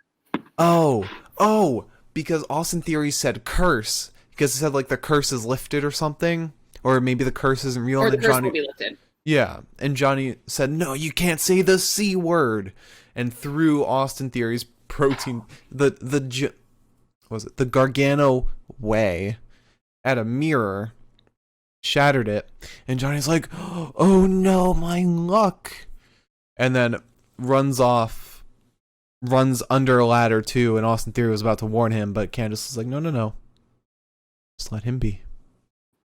A good wife, honestly. And then we had the overall competitor of the year, and this one was a little shocking because we had the male competitor versus the female competitor. So Adam Cole versus Io Shirai, and Io Shirai won. I don't think she achieved more this year than Adam Cole did. But she's been more consistently active than Adam was. Okay. Yeah, I mean, that was my only reasoning for it. Mentally, but Adam I obviously didn't fucking vote. I could barely get my phone in my hands half the time. Adam Cole also had the rivalry of the year. Didn't have the match of the year. I don't know. But Undisputed Era did. Yeah. Frankly. I don't know.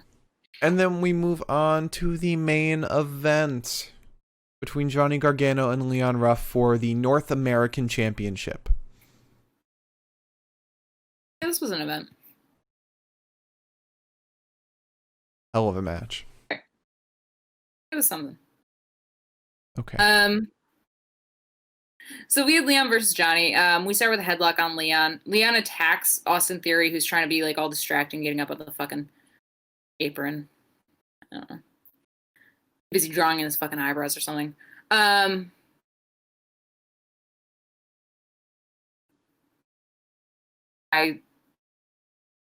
typed Joey instead of Johnny. Nice. That's something else. Very cool. Johnny goes for the slingshot spear, but Leon is not there to receive it. There's a Hurricane Rana to Johnny and then an arm drag. Leon fucking like kips up like 3 separate fucking times. And not like full kip ups, but like going up from his fucking feetsies, which I still count. He kicks Johnny Gargano in the head. Then he finally gets to his feet with an enziguri to Johnny. Johnny then pushes Leon off the top buckle, and Leon lands ringside on his side. Then we have Johnny just kind of chopping Leon to pieces. He smashes his face into the apron. Johnny then shoves Leon into the barricade. But Leon's a little fucking cat boy, I guess. Like, he's taking like a book out of Finn's fucking, or a page out of Finn's fucking book. Kind of jumps on, and then jumps to the apron, and then jumps to the fucking like barricade again. I was like, kind of weird, but I like it.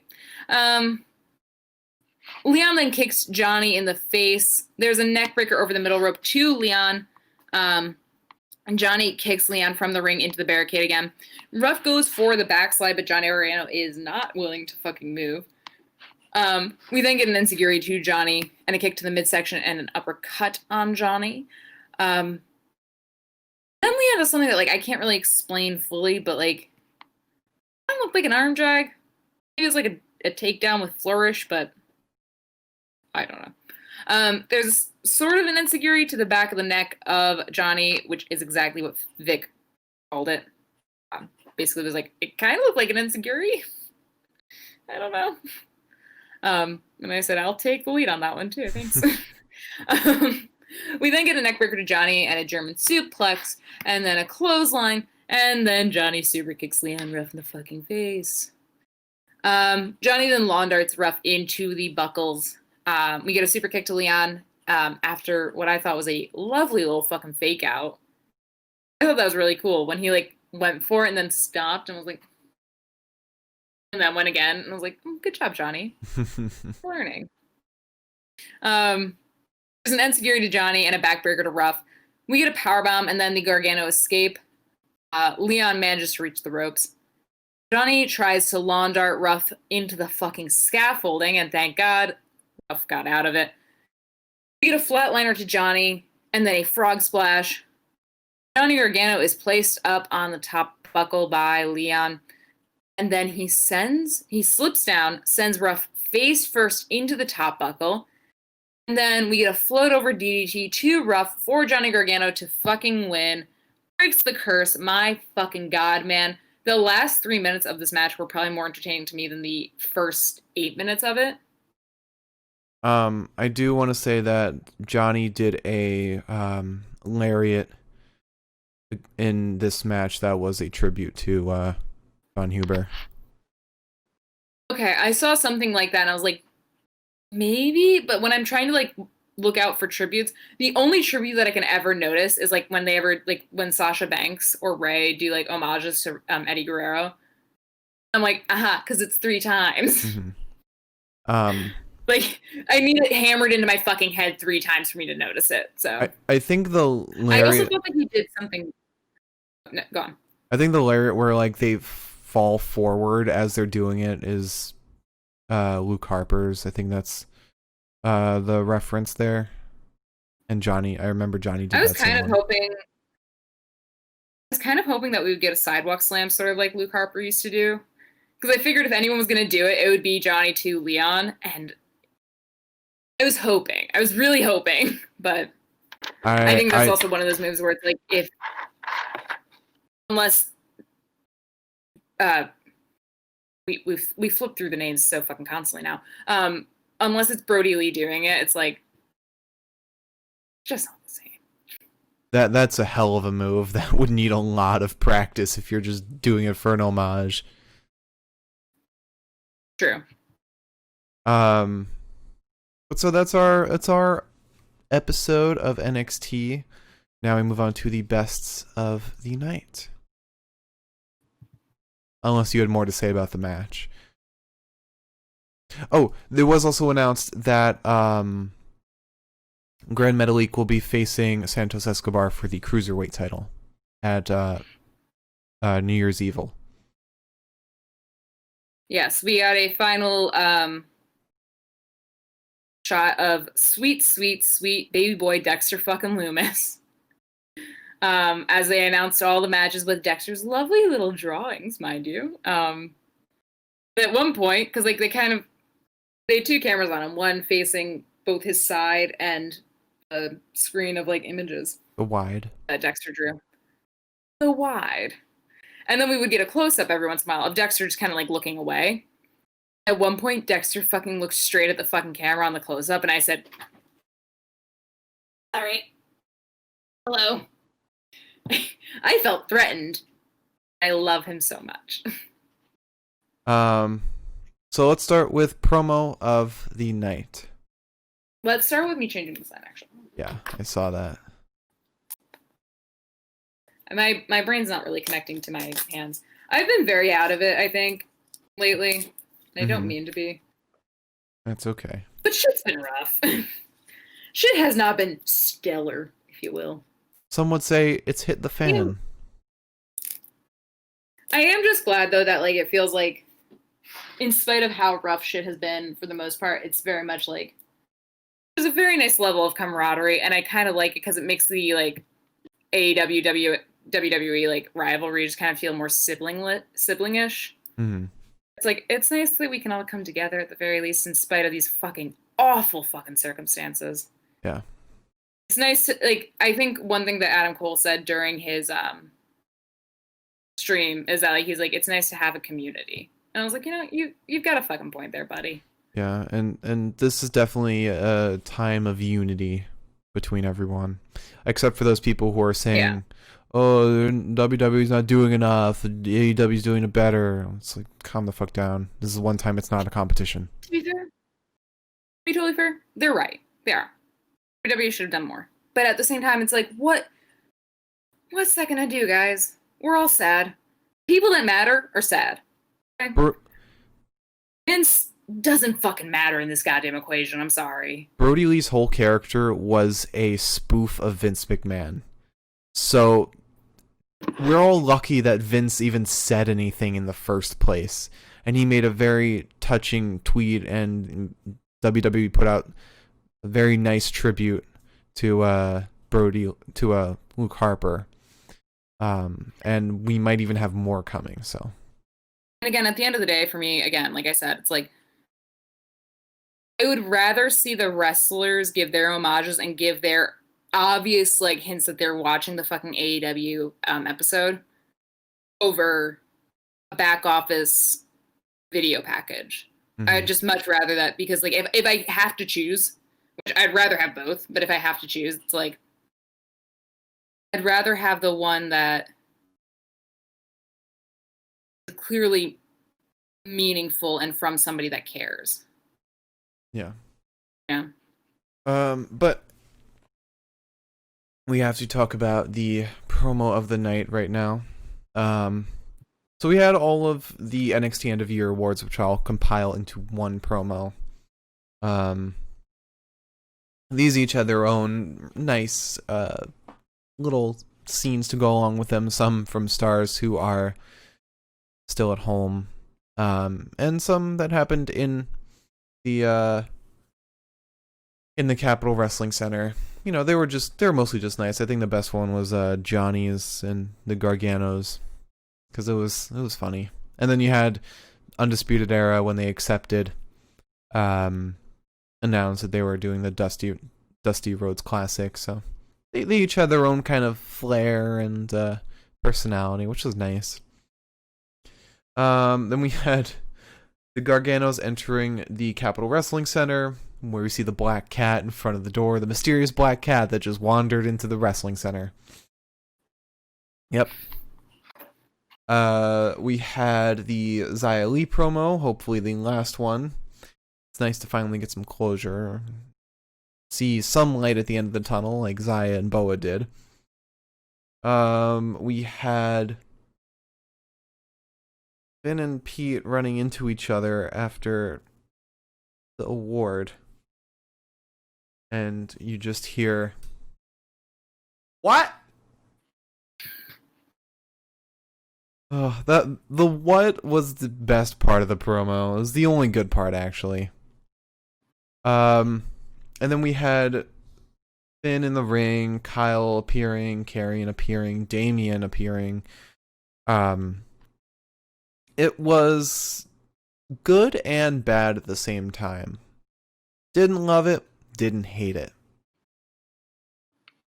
Like I said before, the whole Kyle Finn thing does feel a little fabricated right now. Not on Kyle's end. Kyle very much just seems like, yeah, I'm just in it for the title. Can I just ask Kyle to take a nap? Kyle does need a nap. Looks fucking tired. I do think that we should not be getting this match again.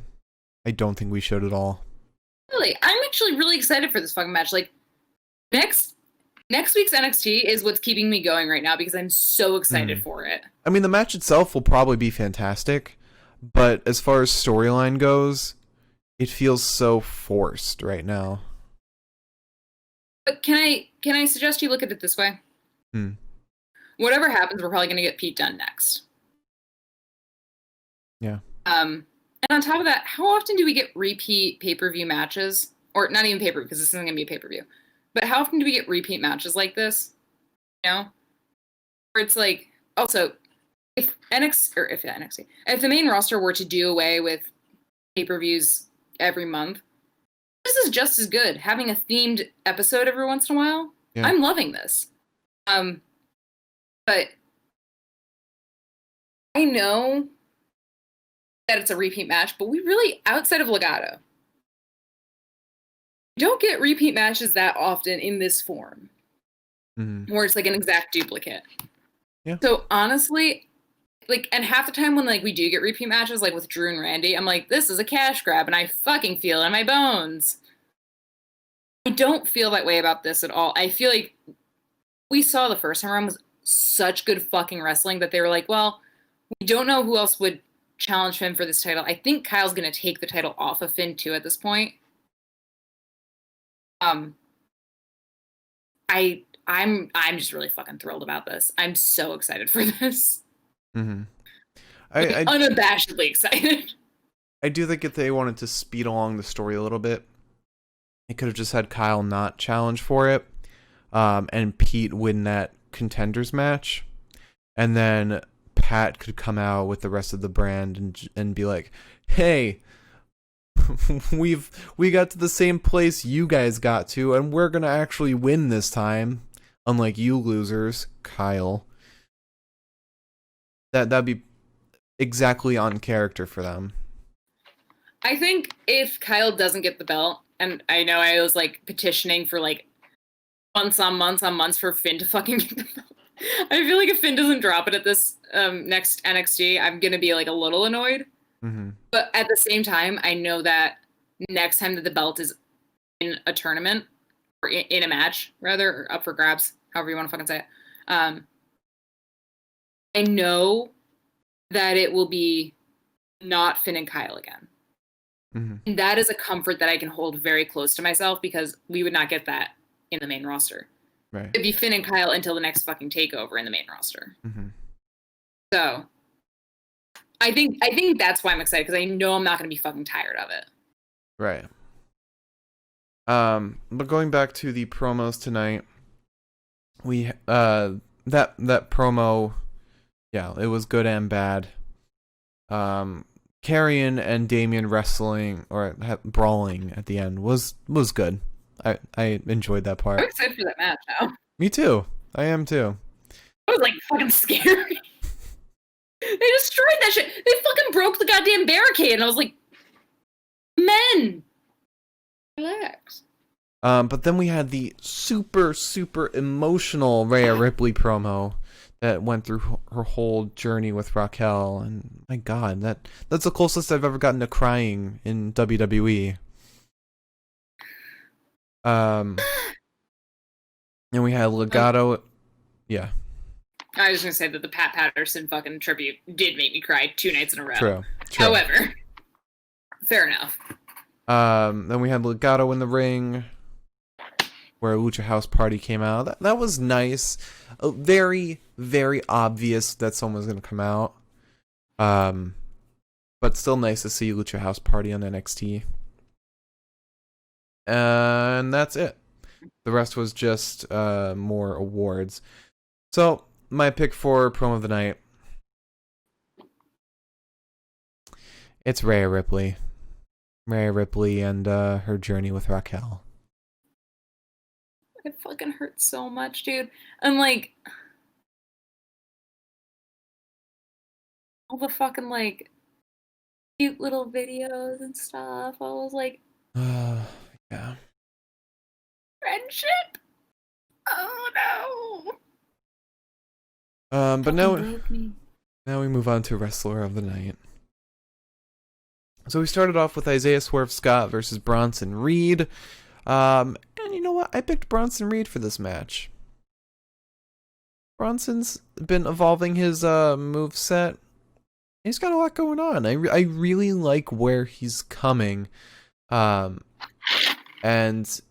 how he's developing himself. And this match was a perfect example of that. Then we had Breezango versus Grizzled Young Vets. I picked Fandango. He looked the most successful in the ring, but if this was like a tag team of the night, it would definitely go to Grizzled Young Vets just for sheer teamwork and chemistry together. But since we're talking about individuals, Fandango is my pick. Then we had Mercedes Martinez versus a mysterious enhancement talent. Who am I gonna pick? Fucking Vic Joseph? Yeah, I'll pick Vic Joseph. Fine. Then we had Pete Dunne. great. I'll pick Alicia. Then we had Pete Dunne versus Roderick Strong. I picked Roddy. Roddy looked fucking fantastic this match. He looked great. He looked back when he was fighting Johnny in a TakeOver. That was fantastic. That was good. He just had so much life to him and was just using moves I haven't seen him use in so long. And then we had Legado del Fantasma versus Lucha House Party. And my God, did Gran Metalik look fucking phenomenal. Gran Metalik was on... Oh my God. It was amazing. He was in top form today. Like, he hit so many Hurricane Ranas and Flying Head Scissors that on SmackDown he would botch pretty often. But no, he looked amazing. He looked so confident, energetic, and just on top of the world. And then we had Johnny Gargano versus Leon Ruff. And my pick here 100% is Johnny. Johnny, okay. His moves looked fantastic. But I am mostly in love with how he performed today because of how much he countered Leon Ruff, how much he brought development into this match. He very much showed that there was progression in their feud because of how often he was like predicting Leon's moves and countering everything he did. Like that, what was it, the crucifix pin or whatever Leon does. Johnny's counter to that was brilliant. The fact that he turned it into a backbreaker. It was brilliant. Everything he did today was just so amazing. And I don't know if you'll agree, but he's my pick for Wrestler of the Night tonight.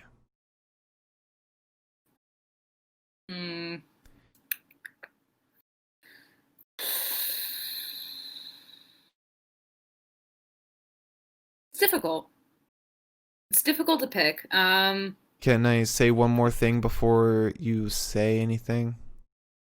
I Yeah. think if we're talking about Grand Metalik and Roddy, they had 100% style, or maybe 90% style, 10% substance. Johnny brought 50-50. It was half style, half substance. It was the full package you could ask for in a match. Like if Johnny was just the Johnny that fought Roddy or Swerve, it would be an okay match. But because there was that extra layer to it, it really elevated things. That's fair. I think I'll go with you on that, actually. I will. I think that he looked like good old Johnny, and I like that we didn't have like any interference, especially. I think that interference really doesn't do much for like proving somebody's skill, obviously. Right.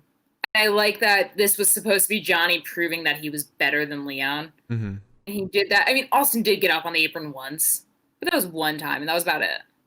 Yeah. I feel like we're always kind of clawing at the ability to see Johnny Gargano as Johnny Gargano. Mm-hmm. I think we finally kind of got that tonight, so I'm happy. Yeah. This was like a good wrap up to the story. Yeah, if it's a wrap up to the story. I hope so. I hope it is, but I also hope that Leon isn't like gone after this. I mean, we've already seen that he can branch out, like with Tommaso or with Thatcher. But I think I don't trust the fucking WWE. Trust NXT. Trust Willie Reegs. Oh, I do trust Willie Reegs with my life. But I do think the only way... He's a man's man. The best way, if they were going to extend the storyline, the best way they could do it is have Leon say, your family was there intimidating me the whole time, so let's make this a cage match. Just one last go at it. Cage match for the title. Fight pit! Fight pit. Give me another fucking fight pit. I'm always craving the next one. We've got a fight pit next week. I know, but soon it's gonna be over. I need another one. Fight hole. It's just a hole in the dirt. I'm always just waiting for the next fight pit, Mark. That's what keeps me going. When do we get like give the people what they want? When do we get the underground match where it's basically just Raw Underground as a match type now? It's gonna happen. I don't want to. No more. No more underground. No more underground. We're always above ground from now on. It's gonna happen. They're gonna remove the ropes and just say, "Here you go. It's Raw Underground. This is now an underground match." I really hope. Not a beer in this fucking can. I hope we get like a Falls Count Anywhere match in the Thunderdome, where they just like go all the way down to the basement in the match and they just fight in the Raw Underground ring. Shane's still down there. Don't ask for that though, because we're gonna get another fucking Randy Orton versus Edge Falls Count Anywhere, and I don't want that. Well, we might get a Drew Randy type of Falls Count Anywhere match. That was a great match. I guess. But now we move on to match of the night. This one is tough for me, but I think I know what one I want to pick. We start off with Isaiah Swerve Scott versus Bronson Reed. Pretty decent match, actually. Bronson is getting better and better each time we see him. And Swerve, he's kind of finding his footing in this new persona that he's got. But the match was still decent all around. We had Breezango versus Grizzled Young Vets. In a good match. It was really good. Grizzled Young Vets showed themselves as like a really, really unique and fantastic tag team that works on a level that no other tag teams do. And Breezango showed himself with great individual ability. And it was just super entertaining. We had Mercedes Martinez versus Enhancement Talent. where Wade Barrett did a fantastic job. We You had chose Vic for that. I'm reconsidering. Oh, okay. We had Pete Dunne versus Roderick Strong. And this was a hell of a match. It was great. I mean, it was a little let down that their history together didn't come into play at all. Which I was really hoping for. But the match itself, what we got was great. It was just a great old wrestling match. Then we had Legado del Fantasma versus Lucha House Party, which was amazing. This was an amazing match. Solid. Just seeing Lucha House Party in top form and Legado kind of their style fusing with Lucha House Party's style. It was great. I loved it. I loved every second of this. And there wasn't any stupid Legado interference that we normally get. There probably will be next week for the title match. But this time around, it was fantastic. And then we had Johnny Gargano versus Leon Ruff for the North American Championship. And this match was great. I loved it. I am not ashamed to love this match as much as I did. Leon was still great, but Johnny really just hit a home run here. Having the Gargano family on the sidelines was good for story elements and didn't really interfere in a cheap way. They were just there to intimidate a little bit. Subtly. They subtly intimidated.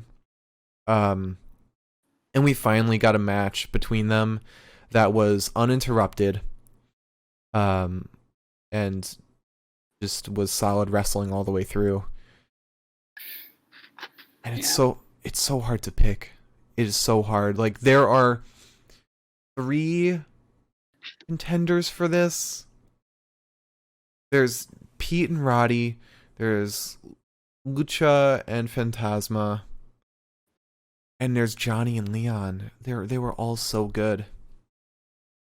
I will, however, eliminate Pete and Roddy from the mix because there wasn't that story element when there really should have been. There really should have been like some extra layer of story in there, but it was just like solid wrestling.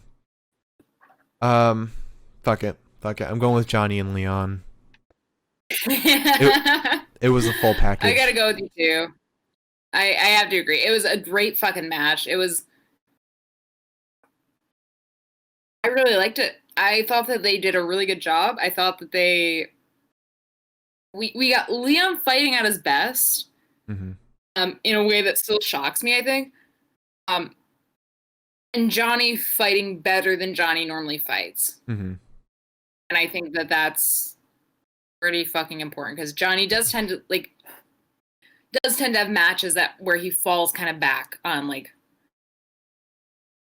the Johnny Gargano. Mm-hmm. Yeah. But like, dude, the fucking right just up to the end with the fucking float over DDT, like, okay, sure. Oh yeah, asshole. Did we mention when Johnny was sitting up on the top turnbuckle, Leon standing over him, and he just pushes him over his head, slamming his head into the... Oh my god. That was my last note, both the turnbuckle and the DDT. That was one of the best combos I've seen. Just the two of those mixed together. If I trust anybody to do both that and then the DDT, it's going to be Johnny. Mm-hmm. I don't think I trust anyone else to actually do something quite that degree. Yeah. Oh my god. I stand by it. Johnny Gargano is the best wrestler in the WWE right now. Okay. I think that's a bold conviction, but I think it's a fair-ish conviction. I know it's bold, but I do think the way this match ended was the best way for it to end. Leon losing puts him... Like, he put up a great showing in a fair match. And now that he did that, he's, like, top level now, but can also branch out. still gets him over in a way that he should be treated. So Yeah. I think that's fair. And Johnny and the rest of the Garganos can move on to other things now. Yeah. All right, so to run it back, our promo of the night, Rhea Ripley makes us sad. Wrestler of the night, Johnny Gargano. Match of the night, Johnny Gargano versus Leon Ruff. And these are our last bests of the night of 2020. Don't forget to tune in to the Mike Romy Awards, or Mike Romy's, this Saturday at 7 p.m. Eastern Standard Time to wrap up the entirety of 2020 in WWE.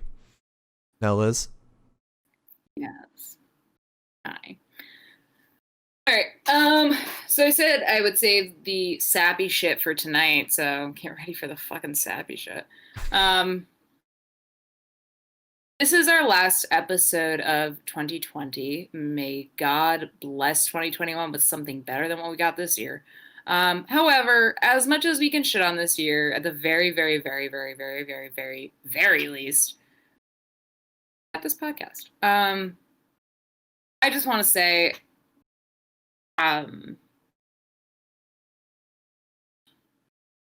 you know, when Mark and I started this podcast, Mark was essentially unemployed at the point. I was fully unemployed at the point. We really just started this because we were like, that would be funny. And we did it. Blame us for being Mercury World Signs. We just fucking love talking. But we were lucky that we started getting back in, or I started getting back into, and I got Mark into wrestling in March when everything really fell apart. And I think it was kind of a lucky stroke that we ended up starting this podcast when we did. And I just think that I'm super thankful that we started this, and that when we started this, we ended up with, you know, to bring back what Adam Cole was saying, you know, how the community is so important, especially now. We've made some really fucking awesome friends through this. Mm-hmm. You know, you can correct me if I'm missing anyone, but like between like Splucha and Mike and Milam, especially, they're people who have been with us from the beginning, which is admittedly that's about 8 months, I think, or no, it's 6 months. Mm-hmm. But still, to have that kind of like consistency and the love that we got from the get-go was so awesome. And I'm just so thankful that we have this, because this is like the one time of night where I can just like kind of let go and just do my own thing, especially when I'm working. It was a distraction before I started working. And it's now been a different kind of distraction while I'm working. And I'm just very thankful that we got to do this, that we get to continue to do this, and that every stupid fucking idea I've had so far, Mark has gone along with for the most part, which is very nice. Thanks, Mark. For some reason. Especially these signs, which I literally walked into Mark's room and I said, what if I made signs? And he said, okay. I could just type everything out, but okay. We could, but now we got signs. It's just awesome. It's awesome to share parts of our lives with other people and to have that kind of connection. And it was funny because like when everything happened this past Boxing Day, I kind of thought to myself, I was like, I really kind of wish that there was a podcast, because the one thing that makes me feel better when everything's falling apart is doing the podcast and getting to talk to people. I don't know. See, I'm getting myself choked up. This is so lame. Oh my God. But yeah, it's just one of those things where it's like, it's really nice to have the people that we have around us now, especially because of the podcast, and the connections that we've made with people that I know Mark was friends with, but now I kind of get to talk to you through the podcast more. Yeah, I don't want to take 5 hours doing this, but I just, now that the year's over and we're actually approaching our 100th episode, which is weird enough to say as it is, I just want to thank everybody for being here, for watching us, for fucking sticking out every single fucking tangent that we run off on. and every technical difficulty that we've had.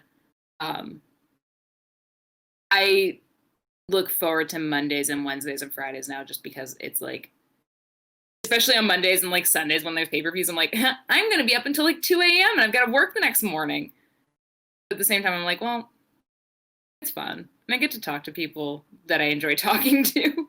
So I'm really glad that we get to do this. I'm really glad that it's lasted already as long as it has. I didn't really think, because I'm personally very guilty of like, be in a manic state. I'm always like, I want to do this thing, which is why like I've got a set of shelves right now that's half painted, and then I stop wanting to do it. But it's really nice to do this. I'm really having a lot of fun. I'm really happy that we have the friends that we've made, both friends that existed in the beginning and friends that we made through this. You guys mean, I think, so much more to us than you probably realize. From like all the messages that we get from like you guys, just in general, like just kind messages, and like when, for example, like when Milam fucking like when you fucking like talk about our podcast on your Twitter, it always makes me so happy to see that notification, because I'm just like,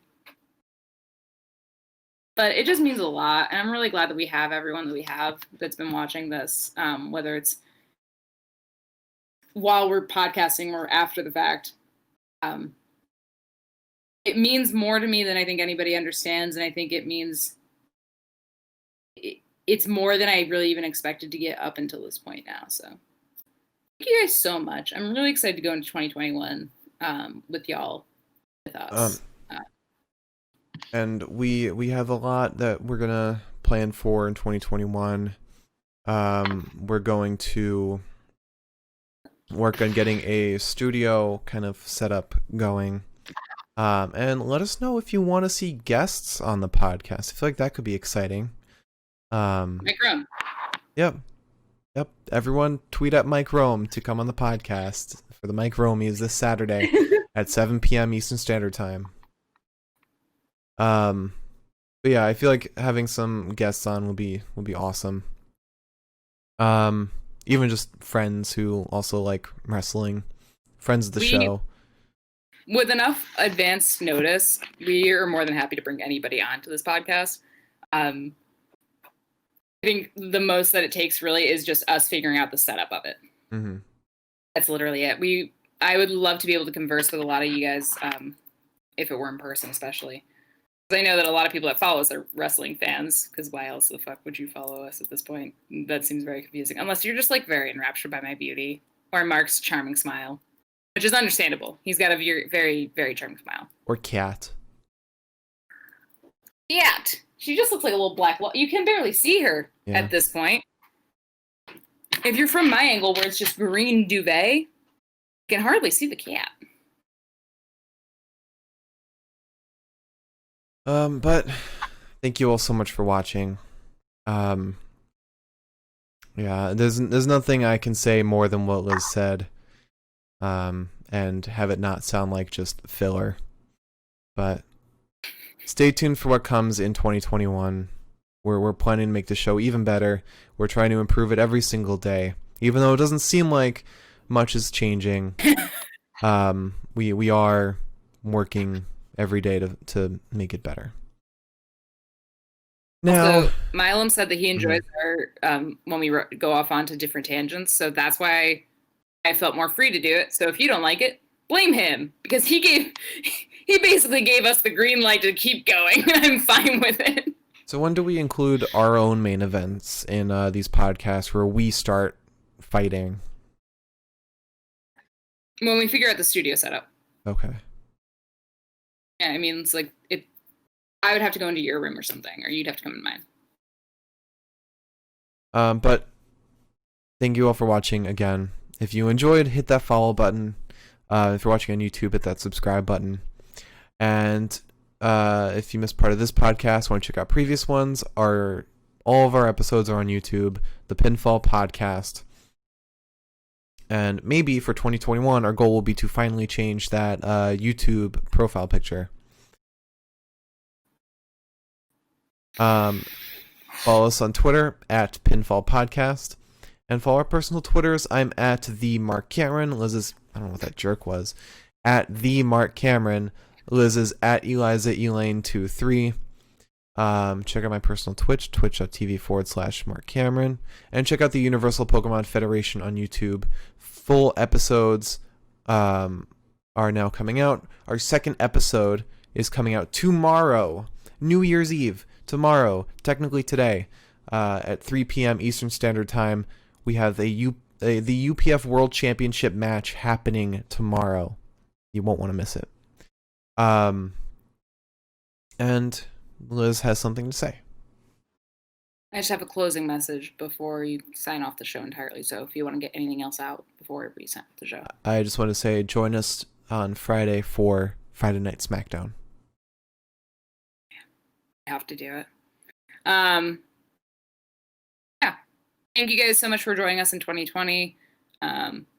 We hope that you guys are all along for the ride that will be 2021, because guess what? The fucking road to WrestleMania is about to fucking start.